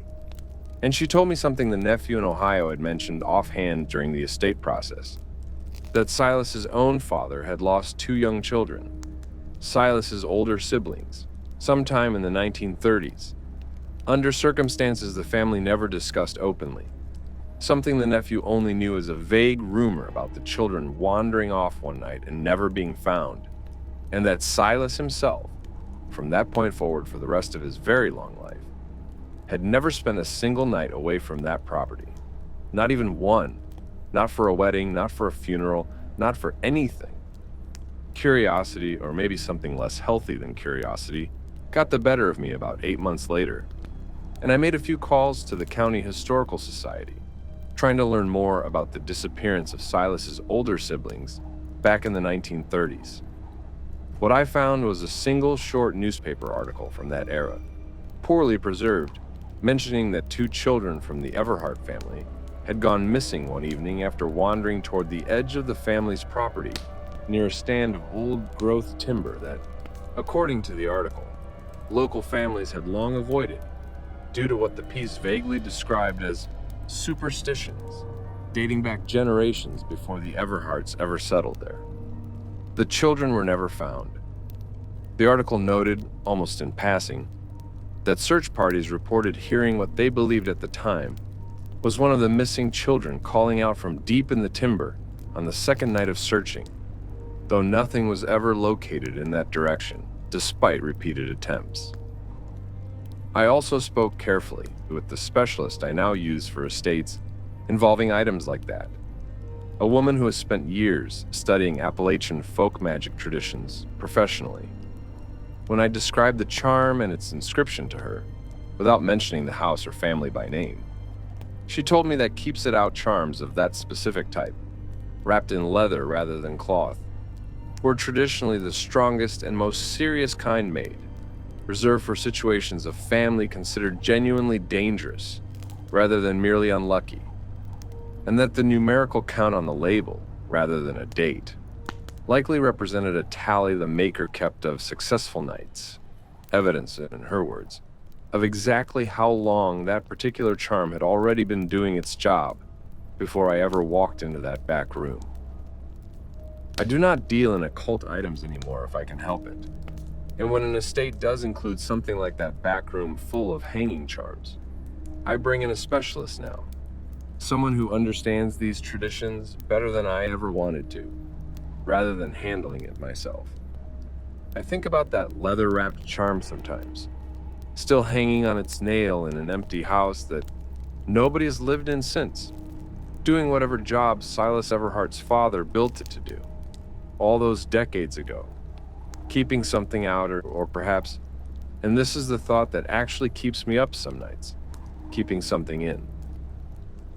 The nephew who inherited whatever proceeds came from that sale, I learned much later through a mutual contact in the lawyer's office, sold his own share of the property almost immediately after closing, without ever once visiting it in person, arranging everything by mail and phone from Ohio, and when asked by the lawyer why he seemed so uninterested in even seeing the house his family had owned for the better part of a century, he reportedly said only that some things were better left to whoever was already looking after them.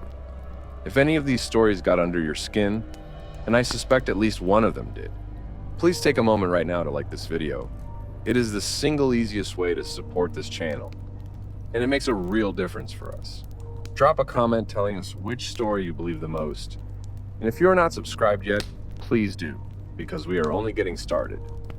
We have got 5 more accounts waiting for you tonight, so do not go anywhere. Story 8 is coming up right now. Story 8. A viewer wrote in last month asking if we had ever covered anyone who works on cell towers. And it turns out we had this account sitting in our inbox for almost a year, waiting on the right night to tell it. This channel exists for exactly this kind of story. Real people, real jobs, real mountains. And the things that live in the parts of those mountains, most of us, never have a reason to climb up into. Settle in, because this next account comes from over 300 feet up. My name is Garrett Colwell, and for 9 years I worked as a tower technician, servicing cell and radio towers across the ridges of eastern Kentucky and southern West Virginia. A job that requires you to climb structures anywhere from 100 to over 400 feet tall, often in remote locations accessible only by rough forest service roads, sometimes hiking the last mile or two of gear in on your own back, because no truck can make the grade. It is dangerous work in the ordinary sense. Fall protection, weather, lightning risk. And I want to say up front that none of what happened to me involves any of the hazards you would expect from that job description. I want to give you a little more background on the actual mechanics of the work before I get into what happened, because I think it matters for understanding why what I experienced was so immediately identifiable as wrong. A typical tower climb involves a fall arrest system with a lanyard that transfers between anchor points as you ascend, meaning there is a constant rhythmic quality to a competent climber's progress up a structure, a pattern of movement, pause, clip, movement again, that anyone experienced in the trade could recognize, blindfolded, simply from the sound. Over 9 years, I climbed with dozens of different partners and developed an intimate, almost unconscious familiarity with how that rhythm sounds from below and from above, which is precisely why the sound I heard that morning registered as deeply familiar and deeply wrong in the very same instant. The tower in question sat on a ridge above a hollow in a rural county, an older analog radio tower that a regional carrier had leased space on for a cellular antenna upgrade, and my crew was sent out to perform the installation, a 2-day job that should have been straightforward. The site itself was remote even by the standards of my work, 40 minutes up a gravel logging road from the nearest paved route, no other structures visible in any direction, just ridge after ridge of unbroken timber. We arrived before dawn on the first day to beat the heat, and I remember my crew lead, a steady older man named Delbert Osborne, who had been climbing towers for over 30 years, commenting as we unloaded gear that he did not care for the feel of that particular site. Though when I asked him to explain what he meant, he just shrugged and said some towers sit wrong and left it at that. I did not think much of Delbert's comment in the moment, since he had a habit of making similarly cryptic remarks about various job sites over the years, without ever fully explaining himself. And I had come to understand it as simply part of his particular way of processing a new environment before beginning technical work, a kind of ritual assessment that had nothing to do with anything more than professional caution about terrain, weather, and structural condition. Looking back, I wonder now whether that habit of his was less about ritual and more about a genuine accumulated sensitivity to certain places built up over 3 decades of working in remote sites across some of the oldest, least disturbed mountain terrain in the region. A sensitivity he had simply learned to keep mostly to himself, rather than risk sounding foolish to younger crew members who had not yet spent enough years in the field to develop the same instinct. I climbed first that morning, working my way up the leg of the tower with my gear bag clipped below me, doing the visual inspection that always precedes any installation work, checking bolts, checking the condition of the structure, looking for anything that might complicate the day's work. Around the 200-foot mark, well above the tree canopy where the wind picks up, and the whole structure has a slight, constant sway to it that you learn to tune out after enough climbs. I stopped to catch my breath and take in the view, which on a clear morning like that one, stretched out for what felt like 50 miles of ridgeline in every direction. It was in that stillness, that particular quiet you only get above the tree line with nothing but wind and the occasional creak of steel, that I first heard something climbing below me. I want to be precise about this because I have gone over it in my head more times than I can count. Tower climbing has a distinct sound to it. The ring of steel toe boots on rungs, the click of carabiners moving along a cable, sounds I have heard thousands of times from my own gear and from climbing partners below and above me on countless jobs. What I heard that morning had elements of that same sound, metal contacting metal in a rhythm that matched a climbing gait. But it was coming from directly below me on a tower where I knew for a fact I was the only person who had gone up, since Delbert and the rest of the crew were still on the ground finishing equipment checks, a detail I confirmed by looking straight down through the lattice of the tower structure to see all three of them standing at the base, none of them anywhere near the ladder. What unsettled me most in that first moment was not simply the presence of the sound itself, but its precision. Whoever or whatever was producing it was replicating the exact cadence of a properly trained climber, moving carefully through anchor transitions, a rhythm that takes real technical training to produce correctly, not the clumsy, uneven scrambling you would expect from an untrained person attempting to climb a structure like that. I remember thinking, in that strange, suspended moment of trying to process what I was hearing, that whatever was down there either had genuine climbing experience, which made no sense given that all three of my actual crew members were accounted for on the ground, or it had spent enough time observing climbers to reproduce that specific rhythm with unsettling accuracy. There was a further detail I have never mentioned to anyone outside my immediate crew, something I left out even when I finally told Delbert the full extent of what I experienced, which is that in the final few seconds before the sound cut off entirely, it seemed to shift, subtly but unmistakably, from mimicking a normal ascending climb to mimicking my own particular climbing style. Specifically, a slight hitch in rhythm on every third rung that I've been told by more than one climbing partner over the years is a personal habit unique enough to identify me by sound alone, even from a distance, even without seeing who is actually climbing. Hearing that same specific personal hitch replicated in a sound coming from below me, on a tower where I was supposedly the only person present, is the detail that has stayed with me longest, far longer than the simple fact of an unexplained sound itself.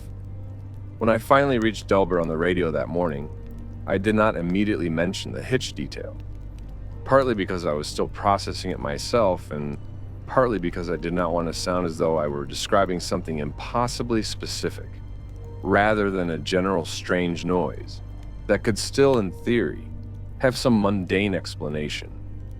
It was only after I finished the climb down, after Delbert had walked the base of the tower himself and confirmed there was no one else present, that I finally admitted the full extent of what I had heard, watching his expression shift from calm professional concern into something closer to genuine, quiet alarm, as I described the specific rhythm and how closely it had come to matching my own.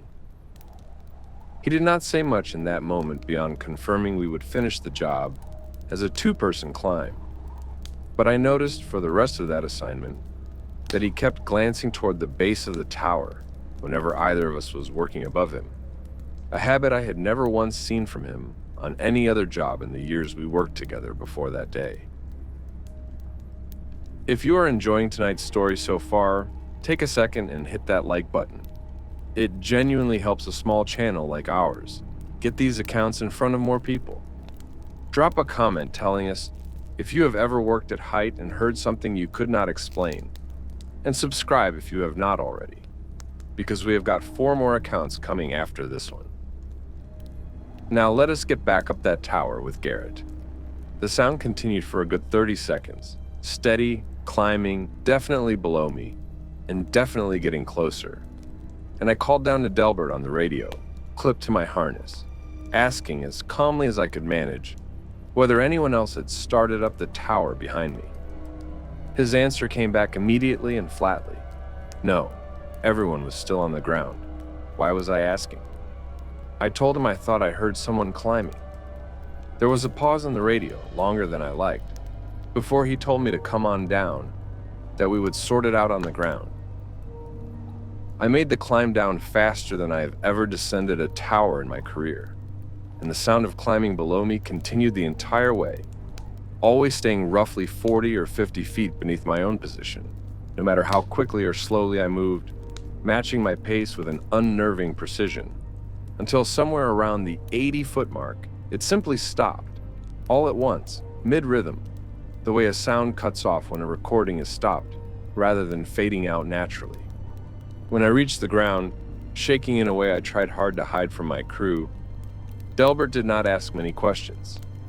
He walked the perimeter of the tower base himself, checked for any sign of another person, another vehicle, anything that might explain what I had heard, and found nothing. Then he told me something I did not expect, which was that this was not the first time a climber on that particular tower had reported something similar, that the original installation crew who had built that structure decades earlier had logged an incident report, an actual official document, describing one of their climbers refusing to finish a job on that tower after reporting the exact same phenomenon. A following sound on the ascent that stopped abruptly partway down. We finished the installation that day as a 2-person operation, both of us climbing together rather than alone, staying within sight of each other the entire time. And nothing further happened, though I will admit neither of us relaxed for a single minute of that climb. Delbert retired about a year later, and at his retirement gathering, with a few drinks in him, he told me more of the story than he ever had on the job site itself. He said that Ridge had a local reputation going back generations, long before any tower was ever built there, for something the old families called the follower, a presence said to trail behind travelers on that particular stretch of high ground, always staying just out of sight, always matching pace, never closing the distance unless the person being followed made the mistake of stopping to look back and acknowledge it directly. He said an old-timer had once told him the safest thing to do, if you ever heard something following you on that ridge, was to keep moving steadily toward wherever you were already headed, and never, under any circumstances, turn around to check what was behind you. Because the one thing that presence seemed to want more than anything else was simply to be seen.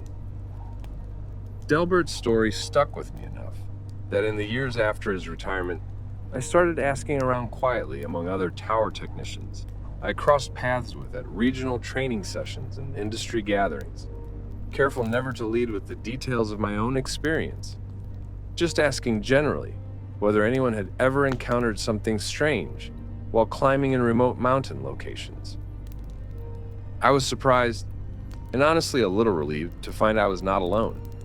A technician from a different company entirely, working a separate ridge nearly 40 miles from where I had my own experience, described almost the identical phenomenon, a following sound on ascent that stopped precisely when he glanced down to check his position, though in his case the sound resumed the moment he looked away again, closer than before. as though his single glance had cost him ground he could not get back. Another technician, an older man nearing retirement himself, told me a story from decades earlier involving a coworker who had disappeared during what should have been a routine maintenance climb on a similarly remote tower. A disappearance that was never fully explained, with the official investigation concluding only that the man had somehow fallen without triggering his safety harness in any detectable way. A conclusion the technician telling me the story clearly did not fully believe himself, given how carefully he chose his words describing it. That same technician, once he had committed to sharing the story fully, told me one more detail that has stayed with me ever since, which was that the missing coworker's ground crew that day had reported hearing radio chatter from his climbing harness's communication unit for several minutes after he stopped responding to direct calls. Faint, garbled transmissions that nobody could make sense of at the time, dismissed in the official incident report as equipment malfunction, but which the technician telling me the story privately believed had actually been an attempt at communication of some kind, distorted beyond recognition by whatever the man had encountered up there before his eventual fall. I've never been able to shake that detail, mostly because it maps so closely onto my own experience of hearing something below me try and slowly improve at, sounding like an ordinary climb. If that missing technician's final transmissions really were an attempt at communication rather than simple malfunction, I find myself wondering whether he too heard something climbing toward him that day, something that had not yet learned to mimic a human voice over a radio, the way it had apparently learned decades later, to mimic the specific rhythm of my own boots on steel rungs. I also did some digging of my own into the official records for the tower where my own experience took place, and found, buried in an old maintenance file from decades before my time, a brief handwritten note from an inspector noting unusual and unexplained equipment malfunctions that seemed to occur specifically during solo climbs on that structure. Malfunctions that mysteriously never repeated themselves when a second technician was present to document them. A pattern that matched almost exactly what Delbert had told me about the original construction crew's own troubled history with that site. I've thought about that a great deal since, about how close I came to glancing down through that latticework, and about how the one time I did look, in that first instinctive check to confirm my crew was still on the ground, the sound had already been going for a while before I actually broke and looked. I do not know if that moment of acknowledgement is what allowed it to keep pace with me for the rest of that climb, or if it would have followed me regardless. I've not taken a job on that particular ridge since, and when a dispatcher mentions that county by name now, I find some reason, however thin, to let another technician take the assignment instead. I think about Delbert often, now that he is retired and no longer part of the crew I work with day to day, and I regret that I never asked him more directly, in the years we worked together after that incident, whether he had ever experienced anything similar himself before that particular tower, or whether his general unease with certain sites was something that had built up gradually over 30 years of climbing in remote places most people never think twice about. He struck me in the years I knew him as a man who had made his peace with a great deal of things most of us would find deeply unsettling, simply through the accumulated experience of a long career spent working at heights in isolated places. And I have come to believe that peace was not indifference, but a hard-won kind of respect. The same respect old-timers in these mountains seem to develop for land and structures that carry histories most modern maps have no way of recording. I still climb towers for a living, still love the work in the same way I always have. The quiet up there, the view, the particular satisfaction of a job done carefully at height. But I climb with a partner now whenever I can arrange it, even on jobs that technically only require one person. And I have never once, in the years since, climbed a remote tower entirely alone, without at least someone on the ground staying in constant radio contact the entire time. If this story got under your skin even a little, That is exactly what we are here for. Please take a moment to like this video, drop a comment telling us whether you would have looked down or kept climbing, and subscribe so you catch the next account the moment we post it. Because story 9 is coming up right now, and it might be even harder to shake than this one. Story 9. Tonight's account comes from a woman who has spent her entire adult life finding water underground for a living, a trade that most people assume died out with the last century. And I want to tell you right now that what she experienced at the bottom of a well shaft is one of the most unsettling things anyone has ever described for this channel. If you have not subscribed yet, this is a good moment to do it, because we are just getting started tonight. My name is Loretta Vance, and I have worked as a water witch and well driller for going on 35 years. A trade I learned from my father, who learned it from his own father, in a family line stretching back further than anyone still living can account for. I want to explain what that actually means before I get into what happened, because I know the term water witch tends to make people think of superstition rather than a practical trade. What I do is walk a property with 2 bent metal rods, letting instinct and years of accumulated feel guide me to where underground water is most likely to be found. And then I confirm that instinct with a drilling rig, sinking a borehole to whatever depth is needed to hit a reliable aquifer. My success rate over 3.5 decades speaks for itself, and plenty of hard-headed, skeptical landowners have hired me back a second and third time after watching me find water where a hydrologist's charts said there should not be any. I should mention that my father passed his knowledge to me the same way his own father passed it to him. Not through any formal instruction, but through years of simply walking properties alongside him as a child, watching, absorbing, until one day the rods started responding to me the same way they had always responded to him. A transition, he told me, happens differently for everyone in our family, but always happens eventually, if you're meant to carry the trade forward. He also told me more than once over the years that the trade comes with its own responsibilities, beyond simply finding water, a kind of respect for ground that has its own history. And I confess I did not fully understand what he meant by that, until the Presnell job made it undeniably, uncomfortably clear. The property in question belonged to a family named Presnell, out in a remote section of the mountains where they had lived for 4 generations, without ever having reliable running water, relying instead on a hand-dug well that had gone dry the previous summer during a drought. They called me out in early spring to find a new source, and I want to be honest that from the moment I stepped onto that particular acreage, something about it felt different to me, a kind of heaviness in the air that I have learned over the decades to pay attention to rather than dismiss. I want to try to describe that heaviness more precisely, because it is genuinely difficult to put into words for anyone who has not spent decades learning to read land the way I have. It is not fear exactly, not in that first moment, more a kind of pressure behind the eyes, a sense that the ordinary layers of a landscape, the bird song, the wind moving through the grass, the general feel of a working farm going about its business, were somehow thinner on that property than they should have been, as though something underneath the surface of the place was pressing up against the ordinary world, just a little too close for comfort. I have felt faint versions of that same sensation on a handful of other properties over the decades, always briefly, always fading once I moved a reasonable distance away, but never as strongly or as persistently as I felt it across the entirety of the Presnell land that morning.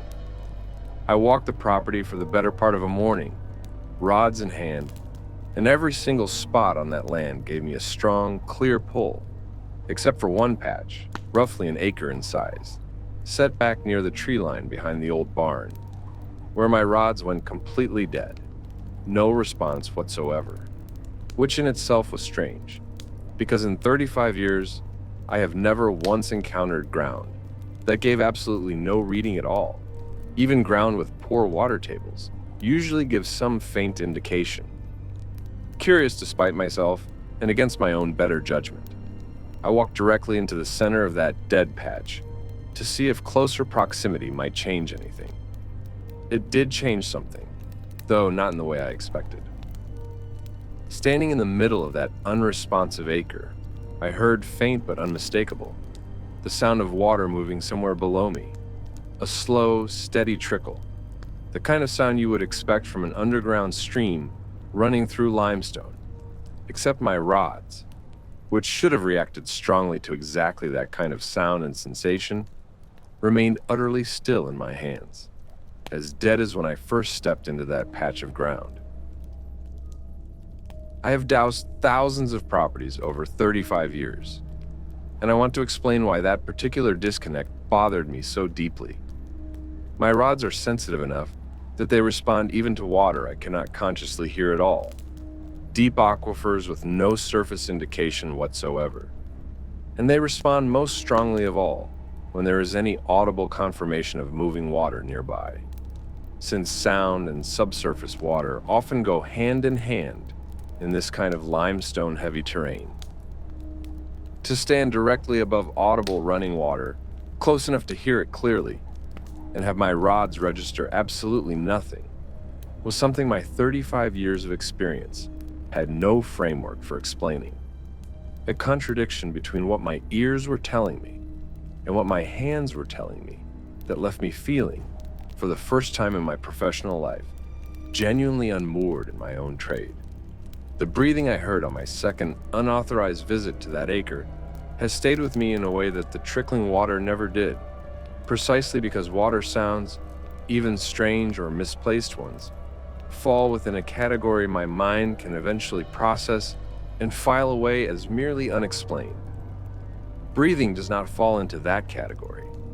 Breathing implies a lung, a chest, a living thing drawing air in a slow, patient rhythm.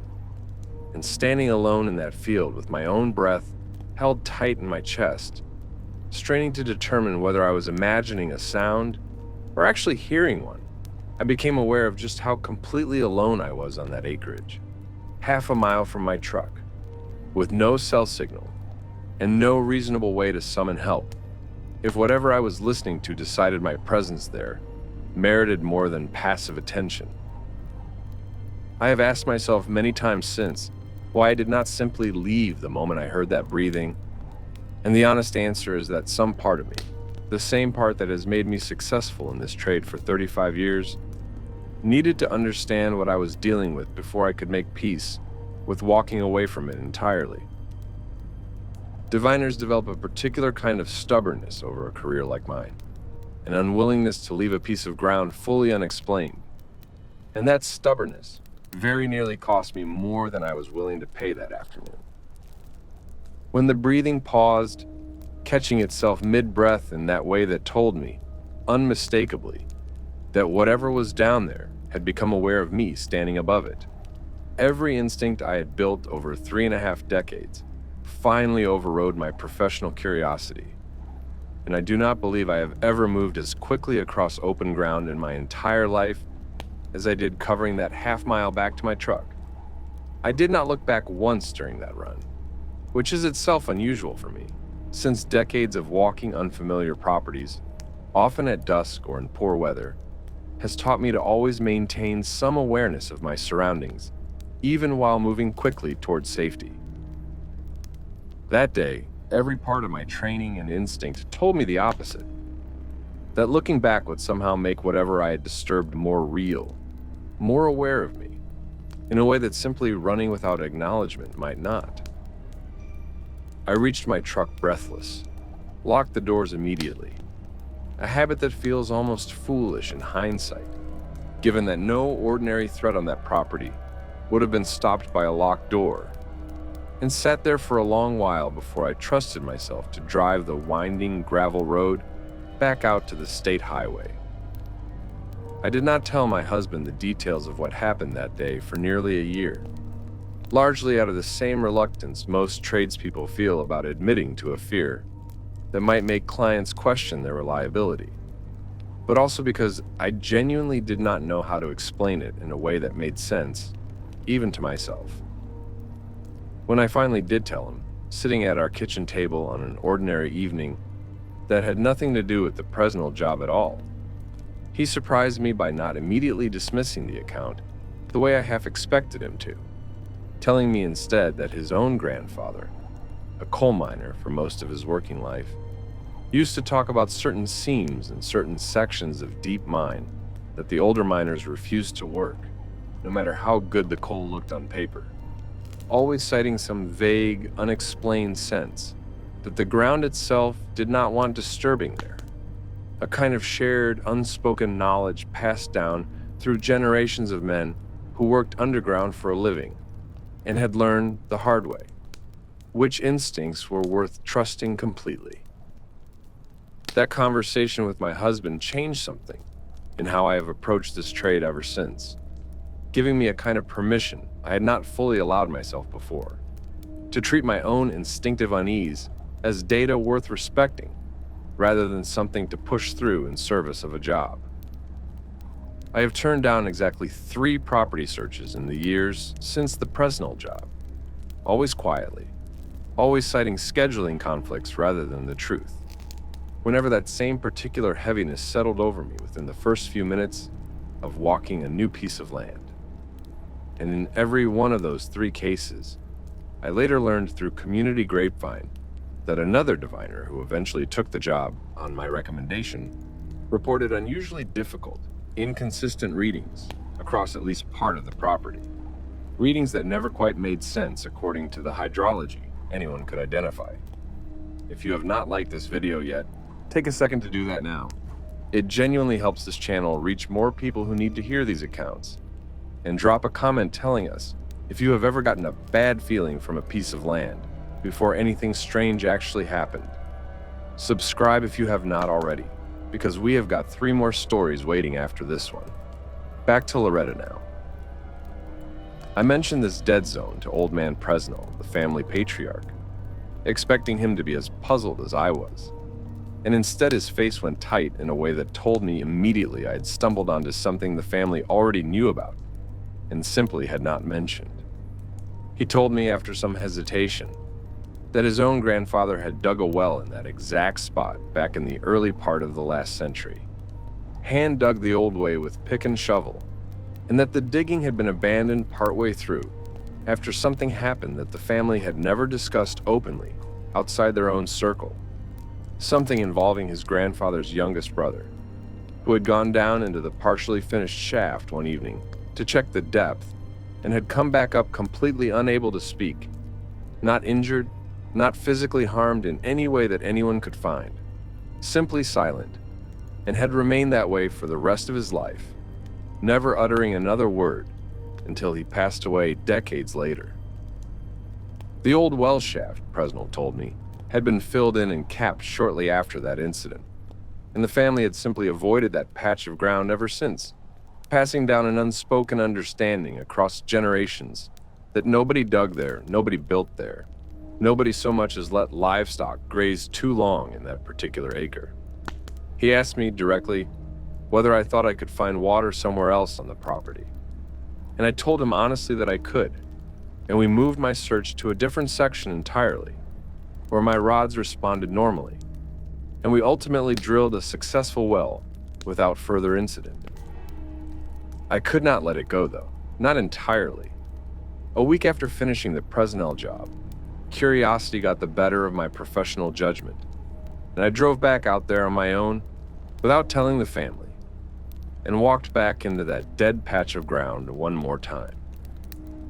I do not entirely know what possessed me to do it, except that in 35 years of this work, I have never encountered ground that simply refused to respond, and some part of me needed to understand why. Standing in that same spot, I heard the trickling water sound again, clearer this time, and beneath it, so faint I had to hold my breath to be sure I was actually hearing it and not imagining it. Something that sounded almost like breathing, slow and deep, coming from somewhere below the ground itself, a rhythm entirely unlike water moving through rock. I stood there far longer than I should have, torn between professional curiosity and a mounting primal instinct to leave immediately. and it was only when the breathing sound seemed to catch itself, to pause mid-breath, as though whatever was making it had suddenly become aware I was standing directly above it, that I finally turned and walked quickly back to my truck. I never went back to that acre again, and I have declined more than once since, when other families in that same general area have asked me to search parts of their own land that border the old Presnell property, always finding a polite reason to send them to a different diviner instead. I asked around carefully among a few of the old-timers in that community whether they knew anything about that dead patch of ground. And one elderly woman, a former neighbor of the Presnell family who had grown up hearing the same stories, told me her own grandmother used to say that some water belongs to something that got there before people did, and that a smart digger learns which ground to leave entirely alone, no matter how thirsty the family living beside it might be. That same elderly woman told me something else, unprompted, that has stayed with me since, which was that her own father, back when he was a young man, had been part of a group of neighbors who went looking for old man Presnell's youngest brother the night before. He was finally pulled up out of that unfinished shaft, unable to speak, since the family had realized fairly quickly that he had gone missing from the house and organized a search before anyone thought to check the well itself. She said her father always maintained that the search party had heard the young man's voice calling from somewhere off in the dark that night, perfectly clear and perfectly normal sounding, coming from a direction that led away from the well entirely, toward a section of dense timber, and that it was only sheer luck, someone finally deciding to check the abandoned well shaft as an afterthought hours later, that led to him actually being found there instead of the searchers wasting the whole night chasing a voice through the woods that was never going to lead anywhere good. I reached out years later to a hydrogeologist I had done occasional consulting work with, describing the dead patch of ground in careful, general terms, without mentioning the specific property, curious whether there was any scientific explanation for ground that would produce no dowsing response at all. She told me honestly that dowsing itself falls outside anything she could speak to professionally, but that from a purely geological standpoint, she could not think of any natural condition that would produce a complete absence of any underground water signature in an area otherwise saturated with accessible aquifers. The kind of anomaly that, in her words, simply should not exist according to anything hydrogeology currently understands about how groundwater moves through mountain terrain. I still practice this trade, still walk properties with my rods most weeks of the year, and I still trust my instincts completely, more than ever after that job. But I have never again ignored a dead reading the way I ignored it that first morning on the Presnell land, and if my rods ever go silent on a piece of ground again, I turn around and walk the other direction without a second thought. My father, before he passed a few years back, used to tell me that every dowser eventually finds the one piece of ground that teaches them the limits of the trade, a lesson he said he received himself decades before I was even born, though he never told me the specifics of his own experience, no matter how many times I asked as a child and later as an adult. I understand now in a way I could not have before the Presnell job, why he kept that particular story to himself. Some lessons are not meant to be handed down as warnings. They are meant to be lived through once, alone, so that the knowledge settles into your bones rather than simply your memory. And I suspect that is exactly what happened to him on some piece of ground somewhere in these same mountains, decades before I ever picked up a set of rods myself. I still think about young Presnell's brother sometimes, a man I never met, who lived out his entire remaining life in silence after whatever happened to him at the bottom of that shaft. I think about what he might have said, had he ever spoken again, about what he encountered down there in the dark. And I'm grateful in a complicated way that I will never have to carry an answer like that inside myself for the rest of my own life, having had the good sense, however narrowly, to turn around and walk away before I got close enough to learn it firsthand. If that story unsettled you the way it unsettled me putting it together, let us know in the comments, and please take a moment to like this video and subscribe, because it is the only way this channel keeps growing and keeps bringing you accounts exactly like this one. We have got 3 more stories tonight, so stay with us. Story 10 is coming up right now. Story 10. There's an old saying in the mountains that an orchard remembers every hand that has ever worked it. And after 30 years of growing apples on land that has been in my family since before the Civil War, I have come to believe that saying means something far more literal than the people who first said it probably intended. Before I tell you what happened during harvest 3 autumns ago, I want to welcome anyone new to this channel. And this one might be the reason you never look at a quiet orchard the same way again. My name is Corinne Ledbetter, and I own and operate a family apple orchard in the mountains of North Carolina.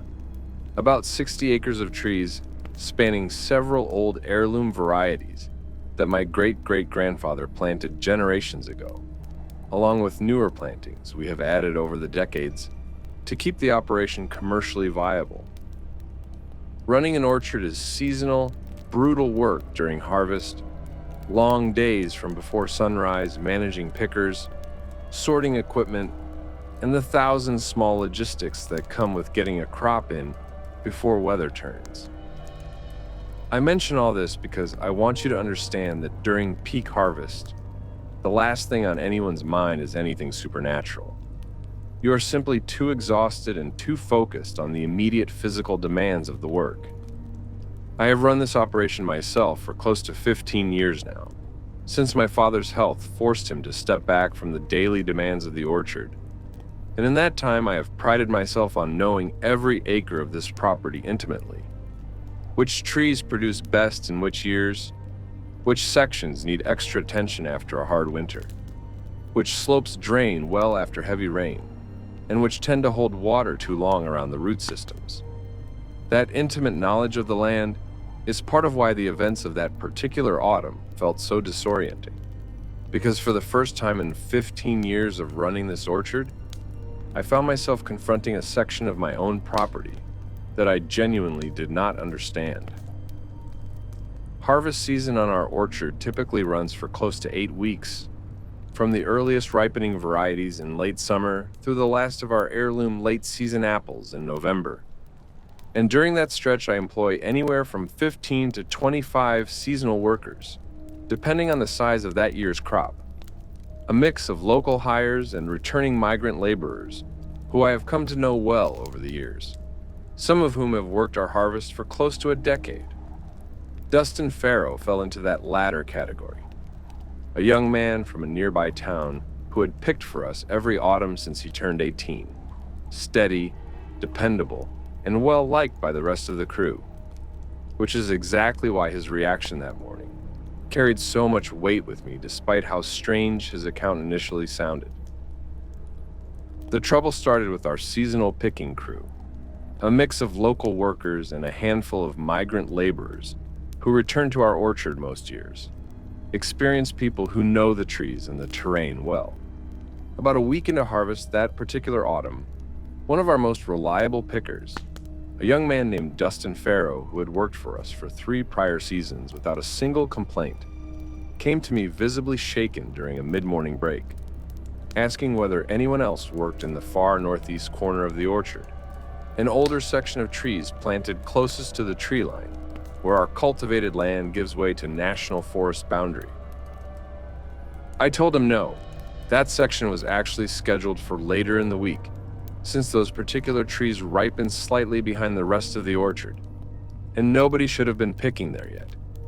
He insisted with a kind of quiet intensity that was very unlike his normal, easygoing manner, that he had seen someone working among those trees that morning, a thin figure moving between the rows, and that when he had called out a greeting, the figure had turned toward him just long enough for him to notice that one of its hands did not look right, longer than a hand should be, tapering to what looked, from a distance, like a single sharpened point rather than fingers. Dustin also told me something he had almost left out entirely, something he only mentioned after I pressed him gently for more detail. which was that the figure had been wearing what looked like ordinary work clothes. Nothing outwardly strange about its general appearance from a distance, and that his first instinct upon seeing it had actually been relief, a sense that another worker had simply started early in that section, before the wrongness of the hand registered, and that relief curdled instantly into something closer to panic. He said the figure had not moved toward him after that, had simply stood motionless among the trees, watching him for what felt like an uncomfortably long moment, before he turned and walked, quickly, back toward the rest of the crew. I want to say something about Dustin's character here, because it matters for how seriously I took his account. He was not a superstitious young man by nature, had never once in 3 prior seasons expressed any unease about working alone in remote sections of the orchard, even during the earliest, darkest hours before sunrise, when most of our harvest work begins. And he had a reputation among the rest of the crew as being unflappable, the kind of worker other pickers went to when something needed calm, practical handling. Watching that same steady young man struggle to keep his composure while describing a hand tapering to a single point told me, more than anything else he actually said, that whatever he had encountered that morning was not something his mind had simply constructed out of exhaustion or the low light of early morning fog still clinging to the orchard rows. If you are finding this account unsettling already, please take a moment to hit that like button. It genuinely helps this small channel reach more people, and drop a comment telling us where you are watching from tonight. Subscribe if you have not already, because we have got 2 more stories waiting after this one. Now, let us get back to Corinne. I did not dismiss Dustin's account outright, both because he was clearly rattled in a way that seemed entirely genuine, and because, if I'm honest, that particular corner of the orchard had always carried a slightly uneasy reputation within my own family, one I had never taken especially seriously until that moment. My grandmother, before she passed, used to warn us as children never to wander alone into what she called the old corner, the original section my great-great-grandfather had planted, closest to the forest boundary. And while she never gave a clear reason beyond general caution about wandering too near the tree line, there had always been an unspoken weight to those warnings that I absorbed without questioning as a child, and had mostly forgotten as an adult running a business with far more pressing daily concerns.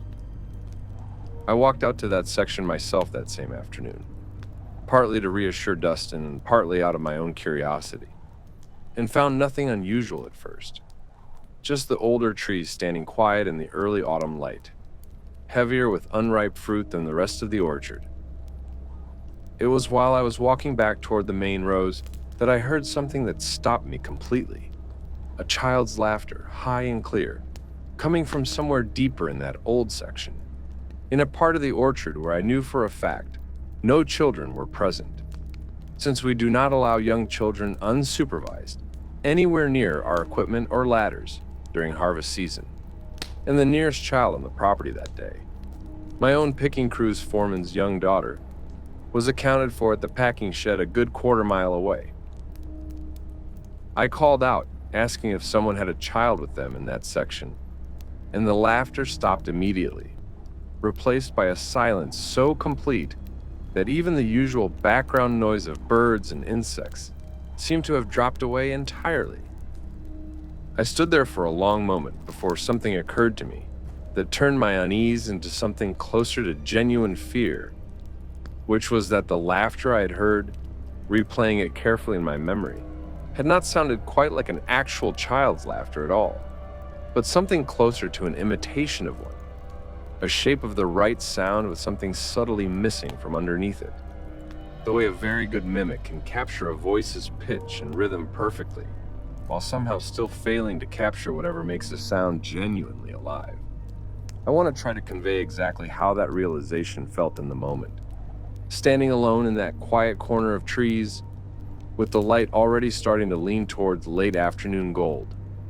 It was not a sudden jolt of fear, so much as a slow, creeping wrongness settling over the entire scene, the trees around me suddenly feeling less like familiar rows I'd walked 1,000 times and more like something arranged deliberately around whatever had just called out to me from somewhere within them. I found myself backing away rather than turning to walk normally, keeping my eyes on the deeper rows of that old section the entire way. And it was only once I had put a considerable distance between myself and that corner that I finally allowed myself to turn and walk at a normal pace back toward the packing shed, my heart still hammering in a way that took a good half hour of ordinary, mundane work to fully settle.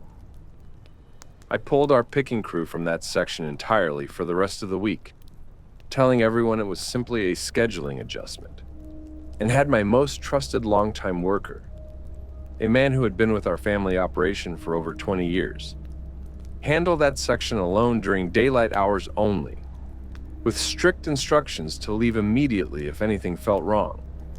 He reported nothing unusual during his time there, though he did mention, almost offhandedly, that he preferred not to whistle while working in that particular corner, a habit he otherwise kept up constantly throughout the rest of the orchard. And when I asked him why, he simply said that whistling in that section had always felt to him like an invitation he did not particularly want to extend.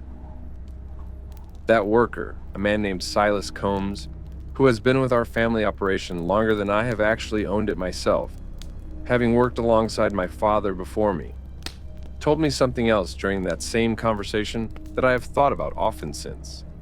He said that in all his years working that old corner, going back decades before Dustin ever picked up a bushel basket for us, he had developed his own quiet personal habit of greeting that section of trees out loud each morning before beginning work. A simple, respectful acknowledgement, and leaving a small offering of the first apple he picked each day at the base of the oldest tree in that row, a habit he had never explained to anyone and had assumed until that conversation nobody else had ever noticed. When I asked him where the habit came from, he told me simply that his own grandmother, who had picked in that same orchard generations before him, had taught him to do it as a boy, without ever fully explaining why. Only that it was the sort of thing you did if you wanted an old piece of ground to keep tolerating your presence on it.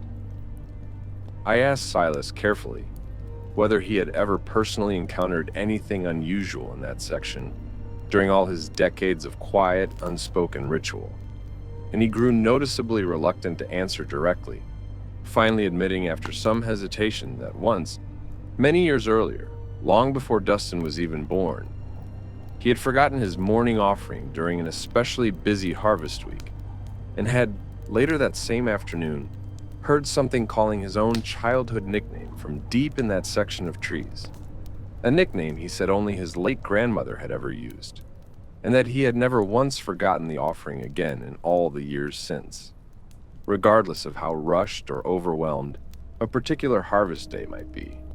He asked me, when he finished telling me this, not to mention it to the rest of the crew, worried it might sound foolish or superstitious to younger workers, and I have honored that request until now, though I think, given everything else that happened that season, it deserves to be part of the full account. After harvest ended that year, I finally asked my mother directly about my grandmother's old warnings regarding that section of the orchard, and she told me something I had genuinely never heard before. That according to family stories passed down from my great-great-grandfather's own generation, the land our orchard now occupies had been, according to older Cherokee tradition in that part of the mountains, associated with a figure sometimes called by a name that translates roughly to stone hand or sharp finger, a being said to appear in the guise of an old woman or sometimes a child, luring unwary travelers close enough to reach with a single long, sharpened finger, capable of piercing straight through a person before they even understood what was happening. My mother said our own family had lost a child in that section generations ago, sometime in the 1800s, under circumstances the family had never spoken about clearly, even among themselves, and that the old corner had been left deliberately less cultivated ever since, planted with the orchard's oldest and least productive trees, almost as though the family, even generations removed from whatever originally happened, understood on some instinctive level that section of ground was better left with as little attention drawn to it as possible. I pressed my mother for more detail after that conversation, and she reluctantly told me the rest of what she knew, which was that the missing child, a boy no older than 6 according to family record, had disappeared one afternoon while playing near that section of the orchard, and that the search that followed had gone on for nearly a week without ever finding any trace of him. No clothing, no remains, nothing at all. An outcome so complete and so strange for a search of that era that it had apparently become a source of quiet, unspoken grief in the family for generations afterward, discussed only in careful, indirect terms, even by relatives who had never met the child themselves. She also told me something Dustin's account had made her think of for the first time in years, which was that according to the oldest surviving family letters, the boy's own mother had reported hearing what she believed was her son's voice calling to her from that section of the orchard on more than one occasion in the weeks following his disappearance, always calling from just beyond wherever she happened to be standing, never close enough to actually locate, and that she had eventually been forbidden by the rest of the family from going out to search for those calls alone, out of what the letters vaguely described as concern for her own safety and state of mind. I spoke eventually with a folklorist at a regional university who specializes in Cherokee oral tradition, describing what Dustin had seen and what I had heard, without naming the specific property. She confirmed that stories matching what I described, a being with a single sharpened finger, capable of appearing in a deceptively harmless guise, were well documented across multiple communities throughout the southern Appalachians, with the common thread across nearly every version being that the being's most effective lure was mimicry, taking on a voice or appearance familiar and trusted enough that a potential victim would approach willingly rather than flee, precisely the pattern both Dustin's encounter and my own laughing child seemed to follow. I have thought a great deal, in the years since that harvest, about the relationship between our family and that particular corner of ground, and about how easily an entire community can absorb a tragedy into quiet, unspoken habit without ever fully naming what happened or why. My grandmother, before her own passing, told my mother once that the old corner had been, in her words, quiet again for a long while after the family stopped talking openly about the missing boy, and that she had genuinely believed, right up until her final years, that whatever had taken him had either moved on or lost interest generations before I was even born. I wonder now whether that quiet was ever real, or whether it was simply a long, patient pause between one hungry season and the next, and I wonder whether Dustin's encounter that autumn marked the end of that pause rather than an isolated incident with no larger meaning. I did eventually reach out to the university folklorist a second time, months after our initial conversation, curious whether she had come across similar stories tied specifically to old orchards or cultivated land, rather than untouched wilderness, since most of the accounts I had heard growing up involved deep forest, rather than land that had been actively farmed for generations. She told me something that has stuck with me since, which was that in several of the oral histories she had collected over her career, informants specifically noted that cultivated ground near a forest boundary seemed, if anything, more likely to attract this kind of presence than deep wilderness itself, theorizing that the presence of regular human activity nearby, children playing, workers coming and going, provided exactly the kind of opportunity such a being would be drawn toward, rather than deterring it the way most people would assume ordinary human presence should. That theory unsettled me more than almost anything else I learned during the whole ordeal, because it meant the very thing that makes an orchard function. People working closely together across open, cultivated land might be precisely what has kept that old corner from ever fully losing interest in us across all these generations.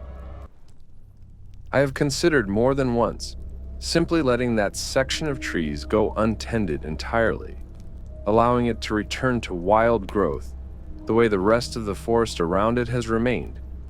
But an orchard this size cannot easily afford to sacrifice even a small percentage of productive acreage. And so we continue, carefully, deliberately, working that corner in daylight, in pairs, keeping our children well away, hoping that caution alone is enough to keep whatever waits there satisfied with distant observation rather than anything closer. I still run this orchard, and that old corner still produces fruit every single year. Apples we pick, sort, and sell right alongside everything else. Because an operation this size cannot afford to simply abandon productive acreage over old family stories. But I never schedule pickers there alone anymore. Always in pairs at minimum, always during full daylight. And I have never once, in the years since, allowed a child onto that section of the property, family or otherwise, regardless of how safe the rest of the orchard might be for them to wander. If this story left you a little unsettled, that is exactly the reaction we are hoping for. Please take a moment to like this video, leave a comment telling us your honest reaction, and subscribe so you do not miss the next account. Because we have got 2 more stories tonight, and they only get more disturbing from here. Story 11 is coming up right now. Story 11. If you have ever wondered what it is like to search for a missing person through the night, in terrain so thick and dark that your flashlight barely reaches 10 feet ahead of you, trusting nothing but a dog's nose and years of training to guide you through it, tonight's account is going to give you a real sense of that world. And then it is going to take you somewhere far stranger than any ordinary search ever should have gone. Welcome back to Park Ranger Files, and if this is your first time joining us, we are glad you found your way here tonight. My name is Deacon Holloway, and I have worked as a search and rescue dog handler for 14 years, covering a wide territory across the mountains of Virginia and West Virginia, responding to calls for missing hikers, hunters, elderly people who wander from care facilities, and occasionally, though I do not like to dwell on it, remains recovery when a search takes a turn nobody wants.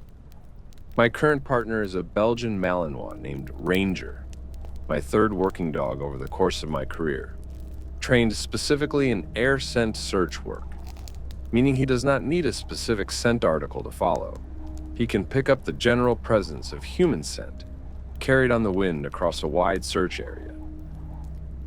Ranger came to me already partially trained through a specialized program that pairs working line dogs with handlers across multiple states. And by the time of the search I want to describe, we had already worked together for close to 5 years, logging well over 100 official searches together across some of the roughest terrain this part of the country has to offer. I say this because I want you to understand the depth of trust that exists between a handler and a well-trained search dog after that many years and that many searches. A trust built entirely on the dog's reliability. Since a handler who cannot depend on his dog's indicators has no business doing this work at all. That trust is exactly what made Ranger's behavior that November night so deeply disorienting to me.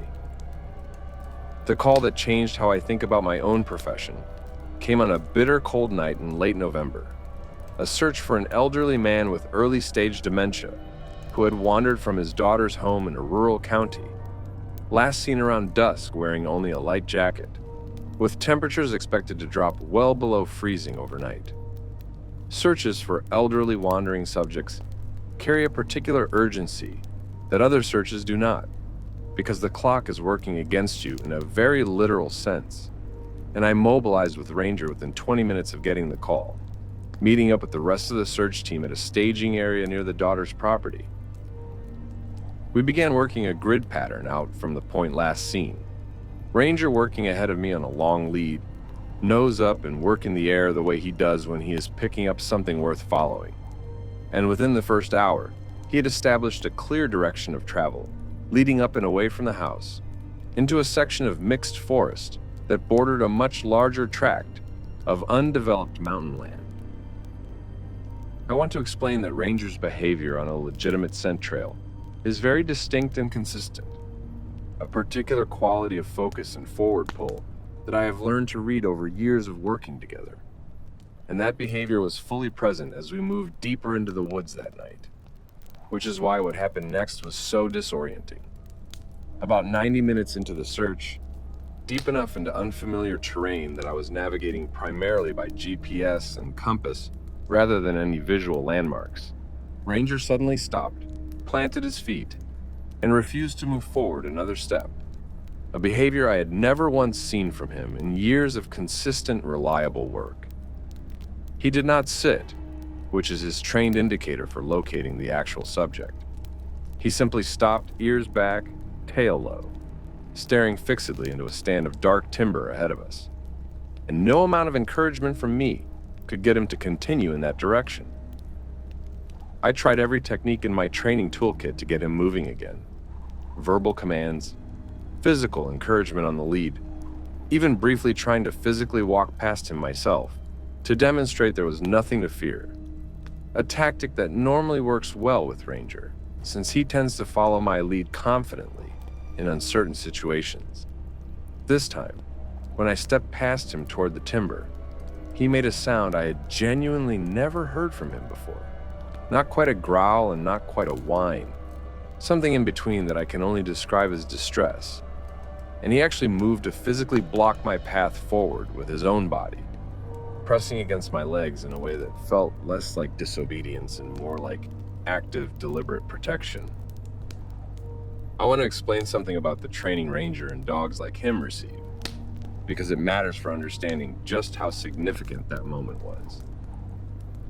Search and rescue dogs are trained specifically to override their own instinctive caution in service of the search, to push through brush, cross difficult terrain, and generally follow their handler's direction even when a more self-preserving animal might hesitate, because the subject's survival can depend on that willingness to push forward into difficult or uncomfortable conditions.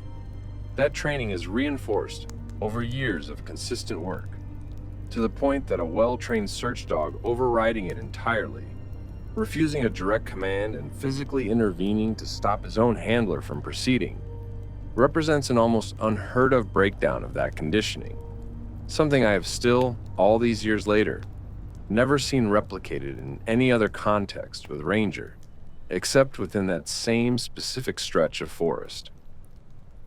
The rest of my search team caught up to our position within a few minutes of my radio call, and two of the more experienced searchers, both of whom had worked that general county for years, exchanged a look between themselves the moment I described what had happened.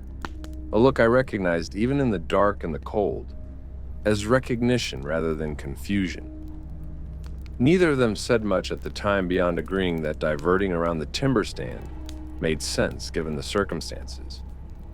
But one of them, an older volunteer named Foster, who has since retired from active search work, pulled me aside privately a few weeks after the search concluded and told me in a low voice, as though he did not want anyone else to overhear, even in the privacy of his own home, that he had heard stories about that particular stretch of forest his entire life growing up in that county, and that he generally tried to avoid volunteering for searches that took the team anywhere near it, though department policy meant he could rarely control which sector he was ultimately assigned.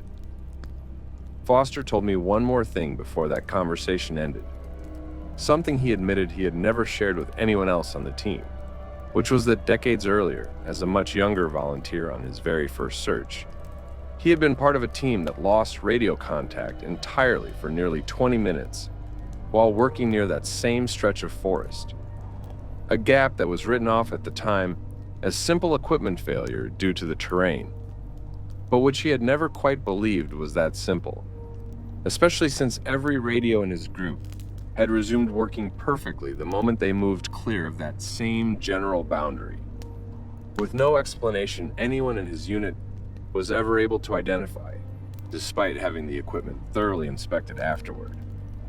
If you have not liked this video yet, please take a moment to do that now. It genuinely helps this channel reach more people who need these stories. And drop a comment letting us know if you have ever worked with a search dog or had a pet react strongly to something you could not see yourself. Subscribe if you have not already, because We have got one more story after this one, and it is not one you will want to miss. Back to Deacon now. I radioed the rest of the team to report our position and Ranger's sudden refusal. And while I was doing that, standing there in the dark trying to coax my dog forward, I heard something from the direction Ranger had refused to enter. A sound like wheels on a rough road. Wooden wheels specifically. A heavy creaking rhythm entirely out of place, in the middle of dense mountain forest, with no road anywhere near that location, according to any map I had access to. Underneath that sound, faint but unmistakable, I heard what I can only describe as horses, hooves and harness jingling, moving at a slow, measured pace, coming from somewhere in that stand of dark timber that Ranger absolutely refused to approach. The sound had a strange quality to it that I have struggled for years to describe accurately. Something like hearing a recording played back through old, imperfect speakers, present and detailed in some moments, almost swallowed by static or distance in others, rising and falling in clarity, in a way that ordinary sound traveling through forest terrain simply does not behave. I remember specifically noticing that despite the apparent proximity of the sound, close enough that I could make out distinct details like individual hoofbeats and the particular creak of what sounded like old wooden wheel spokes under weight. There was no accompanying sound of underbrush being disturbed, no snapping branches, no rustling leaves, nothing to suggest an actual physical object of that size and weight was moving through dense timber, which should have been producing exactly that kind of disturbance if what I was hearing had any ordinary physical source. I mentioned this specific detail, the total absence of any physical disturbance, despite the vivid clarity of individual sounds, to a friend of mine who works as an acoustic engineer, describing the encounter in general terms without going into the folklore aspect at all, simply framing it as a strange sound anomaly I had experienced while working outdoors. He told me that from a purely technical standpoint, sound without a corresponding physical disturbance in the environment producing it is essentially describing a paradox, that every real sound source of any significant size moving through vegetation necessarily displaces that vegetation in ways that themselves produce sound, and that the only scenarios he could think of that might decouple those two things entirely involved either a very sophisticated recorded playback system, which made no sense in the middle of undeveloped forest with no power source for miles, or some kind of localized acoustic phenomenon involving unusual terrain reflection that even he, with decades of professional experience, could not confidently explain within the specific parameters I described to him.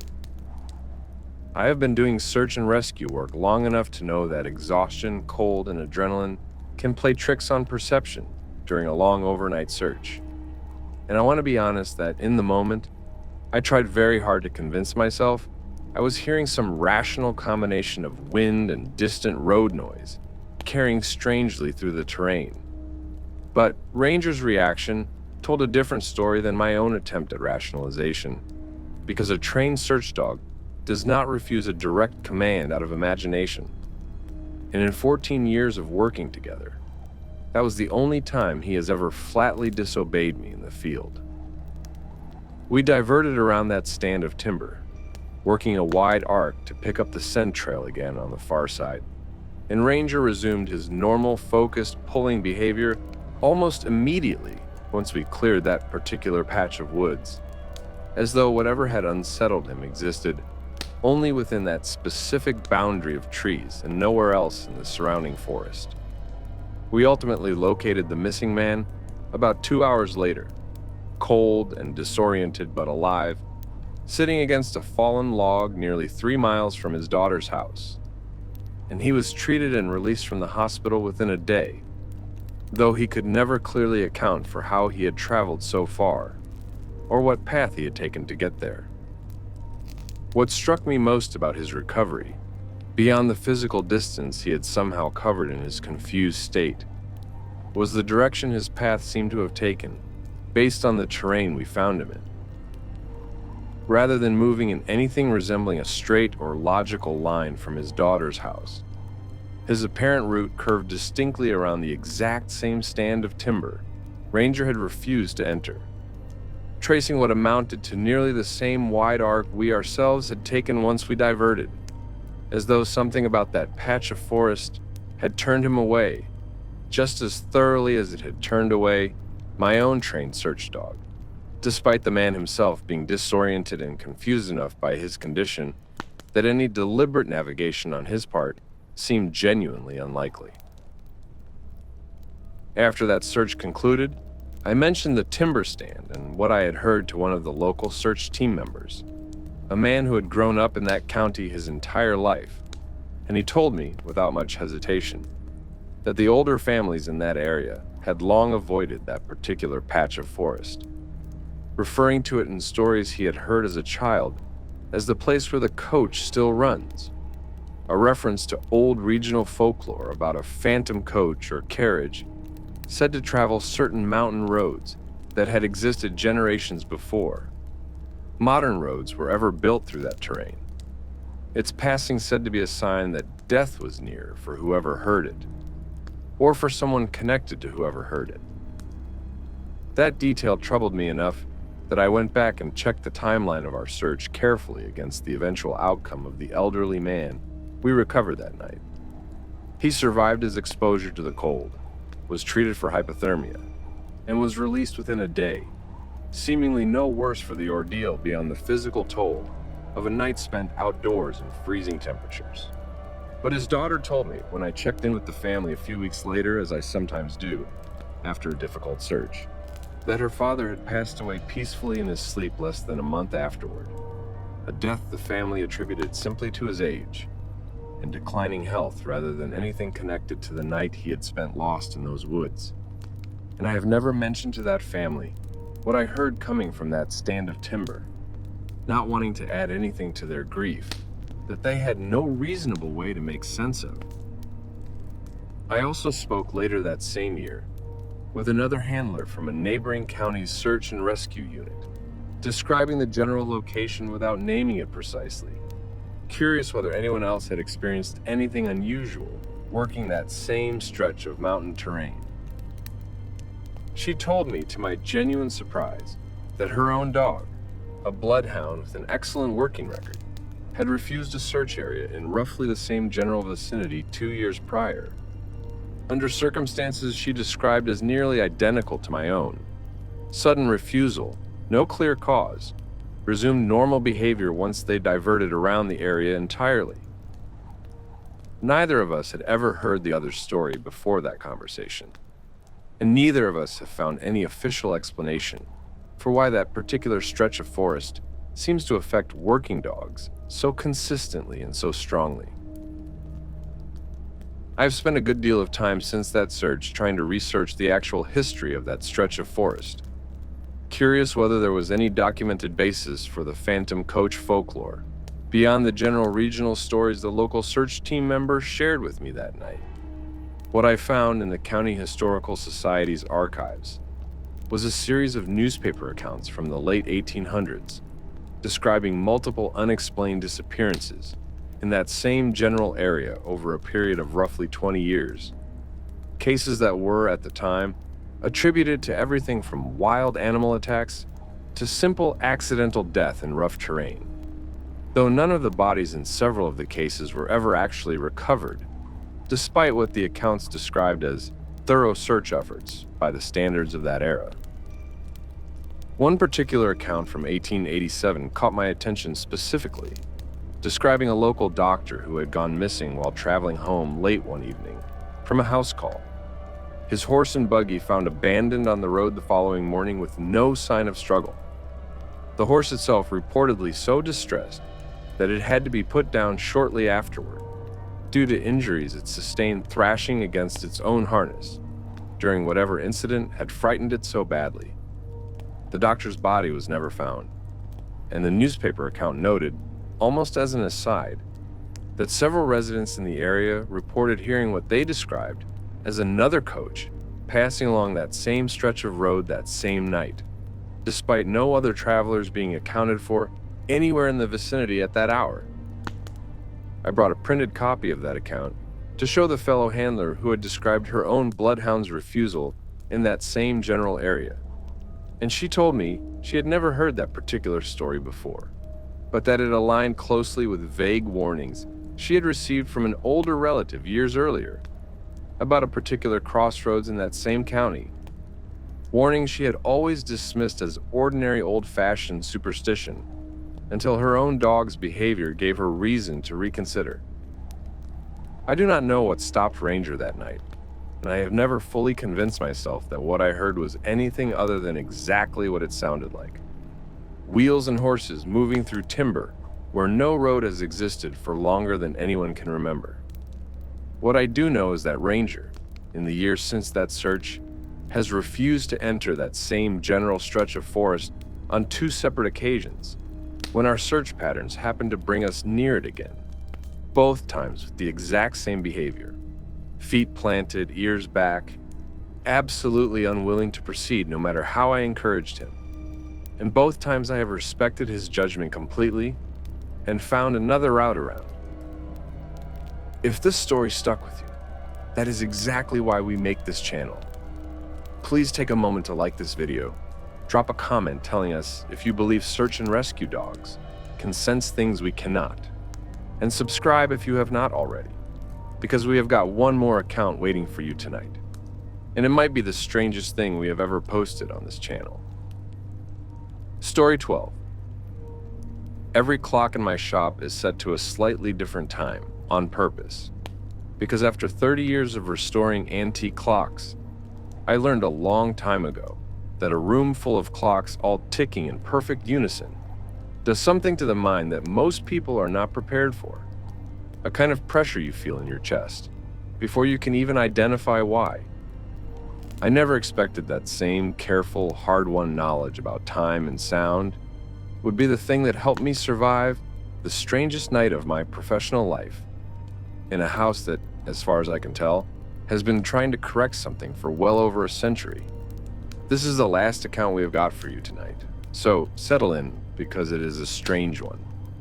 My name is Percival Ashworth, and I have spent 30 years restoring antique clocks, primarily grandfather clocks and mantel clocks from the 18th and 19th centuries, working out of a small shop in a historic town in the mountains of Virginia. It is meticulous, patient work, disassembling movements that are sometimes older than the country itself, cleaning and repairing components by hand, and reassembling them with a precision that leaves very little room for error, since a single misaligned gear can throw off an entire movement in ways that take hours to diagnose and correct. My clients tend to be collectors, museums, and occasionally families who have inherited a piece and want it restored to working order, rather than simply displayed as a static antique. I trained originally under a master clockmaker in Philadelphia, before eventually settling in Virginia to open my own shop. In over 3 decades, I have handled pieces from nearly every major American and European clockmaking tradition, each with its own particular quirks and challenges. I mention this background because I want to be clear that by the time of the job I am about to describe, I had long since stopped being surprised by anything mechanical I might find inside an old movement, corrosion, insect damage, amateur repairs gone badly wrong over the decades. All of it fairly routine after enough years in this trade. What I found inside that particular grandfather clock was the first thing in 30 years that genuinely stopped me cold. I should describe the house itself in a bit more detail, because the atmosphere of that estate played a real part in how the whole experience unfolded.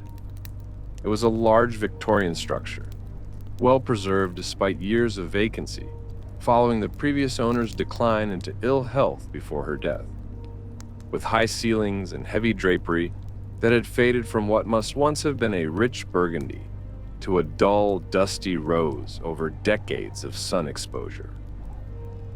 The front parlor where the clock stood still had most of its original furniture in place, protected under white sheets that gave the room a strange, ghostly quality, even before anything unusual actually happened. And I remember thinking on that first assessment visit that the whole space felt less like an abandoned room and more like one that had simply been paused mid-use, waiting for someone to return and resume whatever had been interrupted. My client, the current heir, had mentioned during our initial phone call that she had only visited the house twice herself since inheriting it, both times briefly, and both times, she admitted somewhat sheepishly. She had left earlier than originally planned without being entirely able to explain why, citing only a vague sense that the house felt, in her words, unfinished with something, though she quickly laughed off the comment as an old house simply giving her the creeps the way empty old houses tend to do. I did not think much of that comment at the time beyond ordinary politeness, but I have thought about it often since, wondering whether she was picking up on the same underlying wrongness I would eventually encounter directly, filtered through her own less frequent and less prolonged exposure to the house.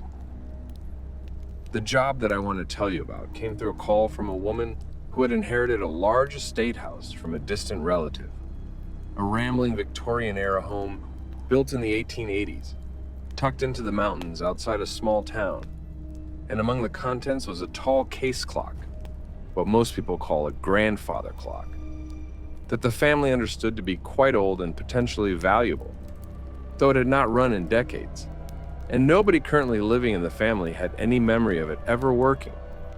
She wanted it assessed and, if possible, restored, and asked if I could come to the house directly, rather than transport the piece, since the estate was still being settled, and she did not yet have legal authority to move items out of the property.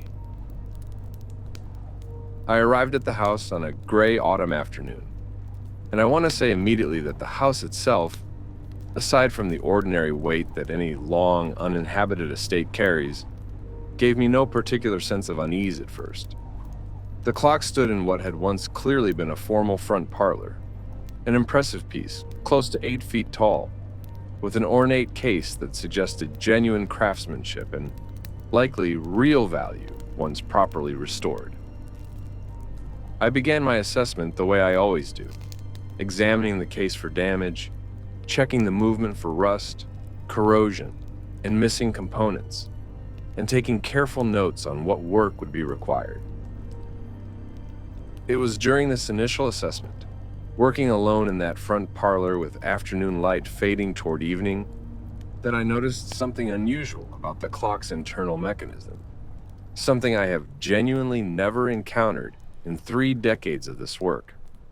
Tucked into the movement, in a spot that served no functional purpose I could identify, someone had inserted a small folded piece of paper, yellowed with age, wedged carefully enough that it had clearly been placed there deliberately rather than falling in by accident, and positioned in a way that would have prevented the clock from ever running properly as long as it remained in place. If you have made it this far into tonight's video, please take a moment to hit that like button. It genuinely helps this small channel keep growing.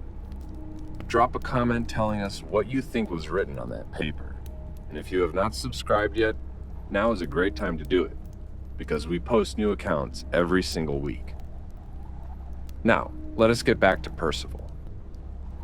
I carefully removed the paper, unfolding it with the delicate care that 30 years of handling fragile antique materials has instilled in me as second nature, and found a short handwritten message in faded ink, dated in a way that placed it sometime in the early years of the 20th century, though the specific date had smudged beyond legibility. The message itself was brief, only a single line, and it read in an old-fashioned hand that I could still make out clearly enough despite the fading, "Let it stay stopped," followed by what appeared to be an initial rather than a full signature. I sat with that note for a long while, professional curiosity warring with a growing sense that I had stumbled onto something the original owner had gone out of their way to prevent. And after some internal debate, I made a decision that I have questioned many times since, which is that I decided to proceed with the restoration anyway, reasoning that a note over a century old, expressing a personal preference, did not constitute a binding instruction, and that my client, the current legal heir, had specifically hired me to restore the clock to working order. I completed the mechanical work over the following 2 visits, cleaning and repairing the movement with the same careful attention I bring to every job. And on my 3rd visit to the house, with the light already fading toward evening, I finally set the pendulum swinging for the first time in what was likely close to 100 years, and stood back to watch the old mechanism come back to life. The steady tick of a clock beginning its work again after a century of enforced silence. I want to describe the moment I actually removed that note more carefully, because I have relived it often enough that the details remain vivid even years later.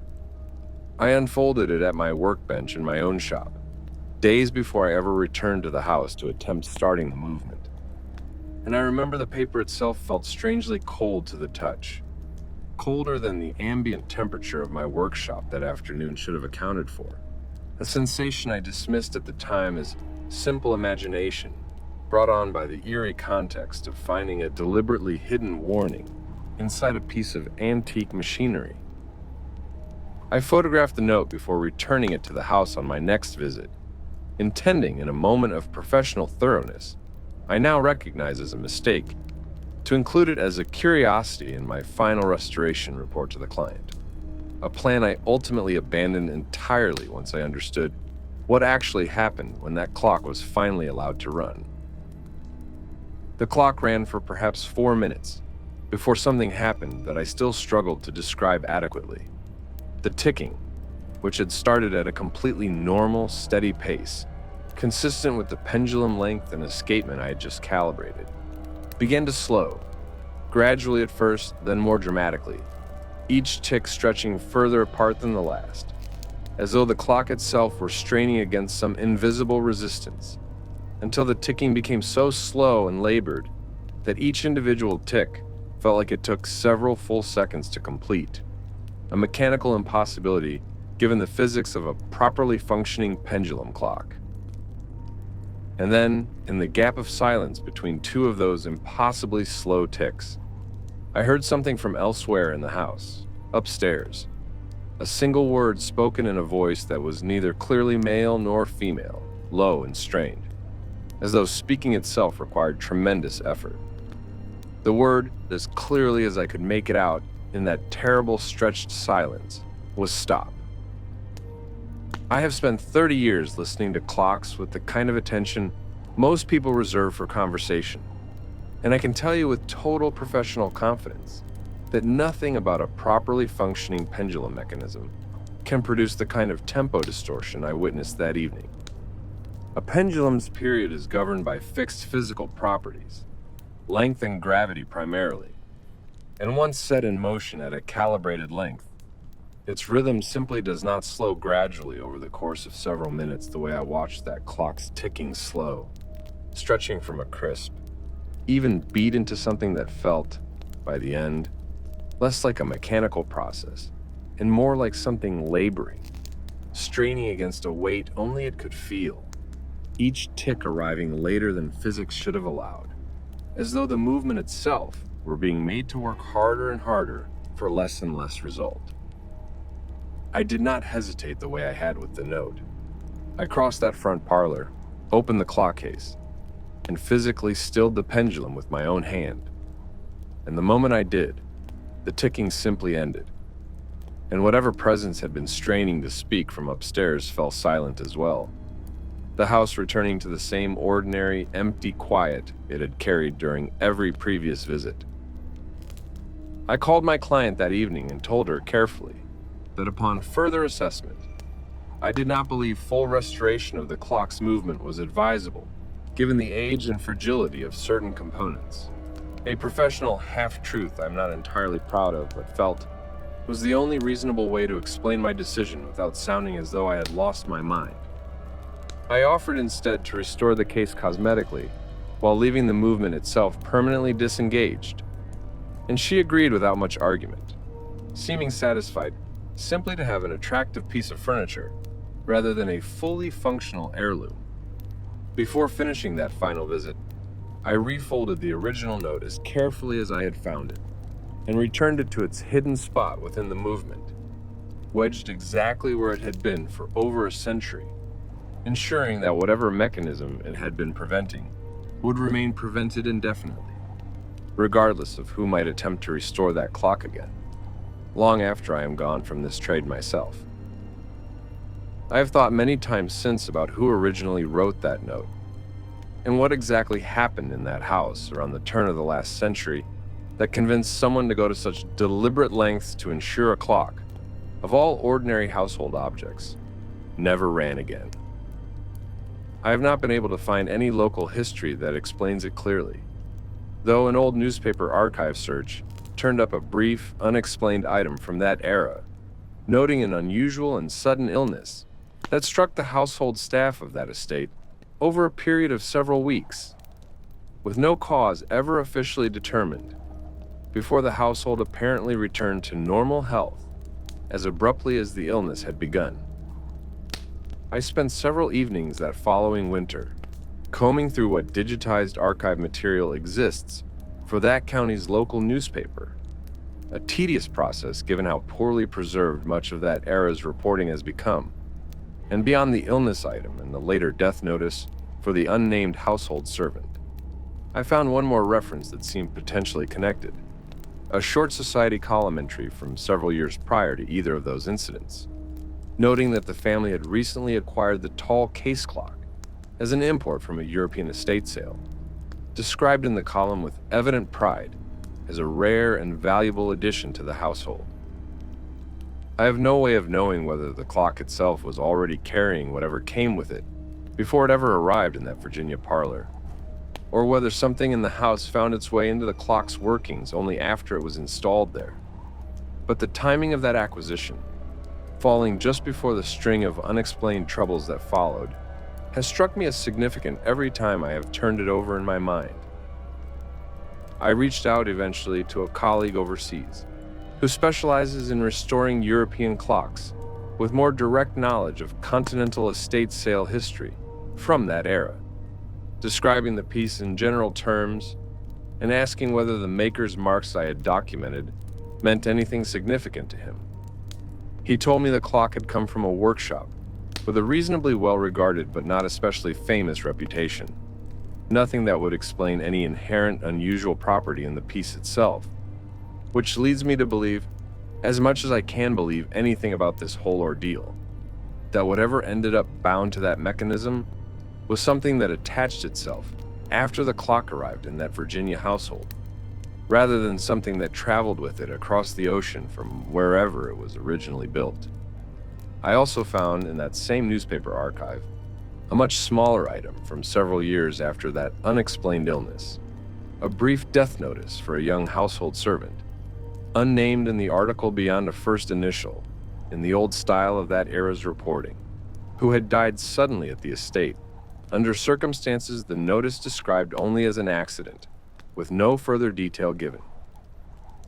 I have no way of confirming any direct connection between that death, the earlier illness, and the note hidden inside the clock's movement, but the timing lines up closely enough, all falling within roughly a decade of each other, that I find it difficult to believe they are entirely unrelated. I mentioned the experience in careful general terms to a colleague of mine who specializes in restoring antique automatons, mechanical devices with a history in certain circles of being associated with unusual folklore of their own, curious whether he had ever encountered anything similar in his own line of work. He told me without much hesitation that he had more than once, and that he had developed his own personal rule over the years, which was that any mechanism found deliberately disabled by a previous owner, whether through a hidden note, a removed component, or some other clear act of intentional prevention, should always be left exactly as found, regardless of what a current client might want. A philosophy, he said, had served him well over a long career, and one I have adopted fully as my own ever since that house. I have wondered many times since that night whether the young servant I found record of, dead under circumstances the old newspaper described only as an accident, might have been the very person who wrote that note in the first place, someone close enough to whatever happened in that house to understand exactly what needed to be prevented, and desperate enough, in whatever time remained to them, to take the one small, permanent action available to a person in their position, disabling a clock, rather than simply warning a family who may not have believed them anyway. I have no way of confirming that theory, and I suspect I never will, but it is the explanation that sits most comfortably with me among the possibilities I have turned over in my mind. My client, the current heir, has since had the restored case placed in a place of prominence in her own home, entirely unaware of what I chose not to tell her. And she has mentioned to me more than once since, always in passing, always without any apparent unease, how much she enjoys having a piece of real family history displayed so beautifully, remarking that it feels almost like having a piece of the old house's presence still with her. I have never corrected that sentiment, though I confess it unsettles me every time she says it, because in a sense, whatever she is sensing from that clock, she is not entirely wrong, only mistaken about what kind of presence it actually is. I still restore clocks for a living, and I still take on estate work regularly, because it remains some of the most rewarding work in my field. But I check every single movement now, before I do anything else, for anything hidden inside that might not belong there. And if I ever find something like that note again, I have promised myself I will leave it exactly where I found it, no matter how much professional curiosity might tell me otherwise. That brings us to the end of tonight's 12 accounts. If any of these stories got under your skin, and I have a feeling at least one of them did, please take a moment right now to like this video.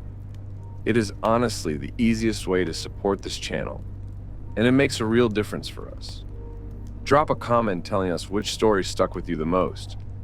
And if you are not subscribed yet, please do, because we have got a lot more of these encounters waiting to be told. Thank you for spending this time with us in the dark tonight, and we will see you in the next one.